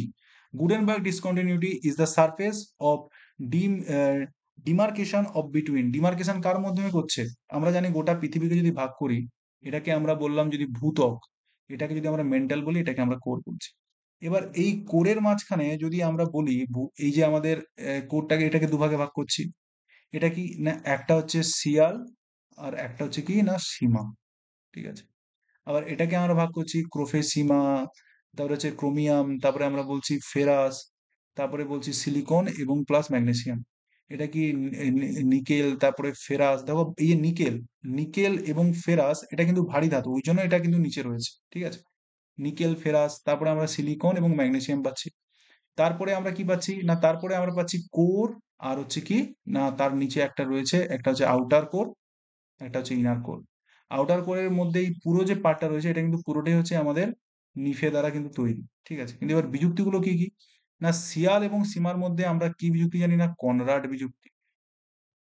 এবং যে শিয়াল, সরি এই ভূত্বক মানে এই যে ক্রাস্ট এবং এই মেন্টালের মধ্যে যে আমাদের এ রয়েছে, সেটা হচ্ছে কিনা মোহ, মোহ বিযুক্তি। এবং মেন্টালের মধ্যে, মেন্টালের যে আপার মেন্টাল এবং লোয়ার মেন্টালের মধ্যে যে আমাদের ডিফারেন্সিয়েশনটা রয়েছে, সেটা হচ্ছে কি, সেটা হচ্ছে রেপিতি, রেপিতি বিযুক্তি। এবং এই মেন্টাল এবং কোরের মাঝখানে যে আমাদের বিচ্ছিন্ন যে আমাদের ডিসকন্টিনিউটি রয়েছে, তাহলে সেটাই হচ্ছে কি না গুটেনবার্গ বিযুক্তি, ঠিক আছে। এবং যেটা লাস্টে সেটা হচ্ছে কি না ইঙ্গে লোম্যান। ইঙ্গে লোম্যান কবে করেছিল? 1936 সালে। এবং কোন তরঙ্গের ভিত্তিতে তিনি ভাগ করেছিলেন? তিনি দেখেছিলেন যে ইনার কোরটা শক্ত, এই যে মানে আমাদের আউটার কোরের লাস্ট এবং ইনার কোরের যে প্রথমের দিকে যে পার্থক্যটা রয়েছে, সেটা তিনি কোন তরঙ্গের ভিত্তিতে দিয়েছিলেন? না এস তরঙ্গের ভিত্তিতে। এটা খুবই ইম্পর্টেন্ট, অবশ্যই মাথায় আমাদের রাখতে হবে। তো সেই জায়গায় গুটেনবার্গ বিযুক্তি স্তরটি তাহলে কোন দুটো স্তর হলো? না আমরা দেখতে পাচ্ছি গুটেনবার্গ বিযুক্তি তাহলে কাকে কাকে বিযুক্ত করছে? না আমাদের মূলত মেন্টাল এবং আমাদের কেন্দ্রমণ্ডলকে যে ভাগ করছে আমাদের এই গুটেনবার্গ বিযুক্তি রেখার মাধ্যমে। এরপরে দেখো ভূত্বক এবং গুরুমণ্ডলের মধ্যে, এটা তোমাদের পরীক্ষায় এসছে, এটা তোমাদের 2016 সালে কিন্তু এই পরীক্ষায় এসেছিল 9-10 এর। এরপরে দেখো 11-12 এর ক্ষেত্রে তোমাদের প্রশ্ন এসেছে ভূত্বক এবং গুরুমণ্ডলে মধ্যবর্তী ক্রান্তি অঞ্চলকে কি বলে? The transitional zone between the earth crust and mantle is called. যেই জায়গায় আমাদের আর্থ ক্রাস্ট হচ্ছে এবং মেন্টাল তৈরি হচ্ছে, সেই যে ট্রানজিশনাল জোনটা রয়েছে, সেই জোনটাকে অ্যাকচুয়ালি আমরা কি বলছি? তাহলে বলো তোমরা। তাহলে যেখানে আমরা কি বলছি, যেখানে ক্রাস্ট এবং মেন্টাল শুরু হচ্ছে, তার মধ্যবর্তী জোনটা তাহলে কি হবে? মেহেরবিসিক, ঠিক আছে। তাহলে এখানে আমাকে খুঁজতে হবে যে মোহ বিযুক্তি বা মেহেরবিসিক ডিসকন্টিনিউটি কোনটা? মোহ বিযুক্তি, কারণ কনরাডটা কি, কনরাডটা হচ্ছে শিয়াল এবং সীমার মধ্যে রয়েছে। গুটেনবার্গটা কি রয়েছে না আমাদের মেন্টাল এবং কোরের মধ্যে রয়েছে। মোহ কি করছে না, মোহ আমাদের ক্রাস্ট এবং হচ্ছে মেন্টালের মাঝখানে রয়েছে, ঠিক আছে। ক্রাস্ট এবং মেন্টালের মধ্যে রয়েছে। আর লেম্যান কি করছে না outer core by inner core, ঠিক আছে। এই দুটোর মধ্যে পার্থক্য কিন্তু করছে। আচ্ছা, এরপরে পৃথিবীর অভ্যন্তরে কোন বিযুক্তি রেখার নিচে এস ওয়েভ আর পৌঁছতে পারছে না? এস ওয়েভ আর পি ওয়েভের মধ্যে তোমাদের বলি, পি ওয়েভ কি না সমস্ত মাধ্যম মধ্য দিয়ে কিন্তু পৌঁছায়। পি ওয়েভ কি করছে? সমস্ত মাধ্যম, সেটা হতে পারে গ্যাসীয়, সেটা হতে পারে তরল, সেটা হতে পারে আমাদের কি কঠিন। কঠিনের মধ্যে দিয়ে বেশি যায় এবং তারপরে যত যে হয় সেটা একটু কম হয়। আর এস তরঙ্গ কি হয়? এস তরঙ্গ কিন্তু তরল মাধ্যমে মধ্যে দিয়ে কিন্তু প্রবেশ করতে কিন্তু পারে না। তাহলে এস তরঙ্গ তাহলে কোথায় গিয়ে তোমার মানে বিযুক্তিটা তৈরি করছে? পৃথিবীর অভ্যন্তরে কোন বিযুক্তি রেখার নিচে এস ওয়েভ আর পৌঁছতে পারছে না? তাহলে সেক্ষেত্রে আমাদের কি বলতে হবে? এস তরঙ্গটা মাধ্যমে পৌঁছতে পারছে না, সেটা হচ্ছে কি না লোম্যান বিযুক্তি, ঠিক আছে। এরপরে শিয়াল এবং ভূত্বকের কোন অংশে অবস্থিত এবং তার প্রধান উপাদানগুলো কি কি? Where is the sial layer found and what is the major compositions? Sial ভূত্বকের কোন অংশে অবস্থিত এবং তার প্রধান উপাদানগুলো কি কি? শিয়াল যদি আমরা ভাঙি, তাহলে কি হচ্ছে? একটা হচ্ছে সিলিকন, আর Mg4 ম্যাগনেসিয়াম। তাহলে সিলিকন এবং ম্যাগনেসিয়াম আমরা যেখানে দেখতে পাবো, তাহলে সিলিকন এবং ম্যাগনেসিয়াম আমরা কোথায় দেখতে পাবো? সরি সরি সরি, এখানে সিলিকন এবং হচ্ছে আমাদের কি বলছে অ্যালুমিনিয়াম, এল ফর অ্যালুমিনিয়াম।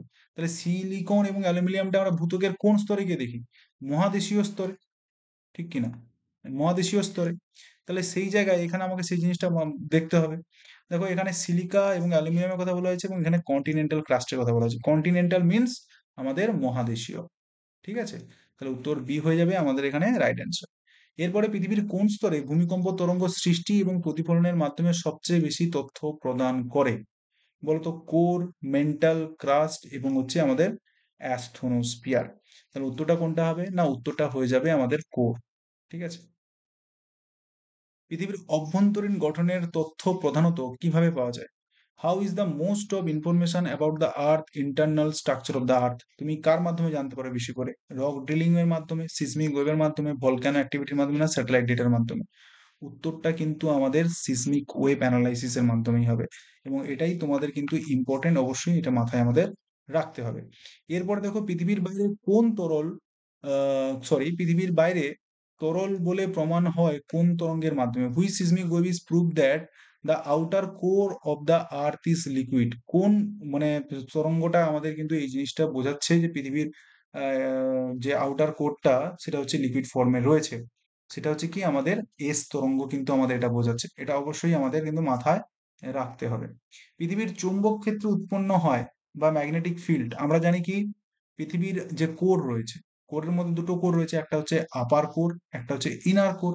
আপার কোরটা কি লিকুইড ফর্মে রয়েছে, এবং যেটার জন্য কি হচ্ছে না আমাদের হচ্ছে পৃথিবীর অক্ষের চারিদিকে কি করছে, আবর্তনও করছে, এটা আমরা জানি। এবং এটা হচ্ছে কিনা ম্যাগনেটিক ফিল্ড যেটা রয়েছে, ম্যাগনেটিক ফিল্ডের জায়গাটা তৈরি করছে, যার জন্য পৃথিবীর ম্যাগনেটিজমের জায়গাটা কাজ করছে ভালোভাবে। তাহলে সেই জায়গায় ম্যাগনেটিক ফিল্ডটা তাহলে কোনটার সঙ্গে যুক্ত হবে? এটা হয়ে যাবে আমাদের আউটার কোরের সাথে। ঠিক আছে।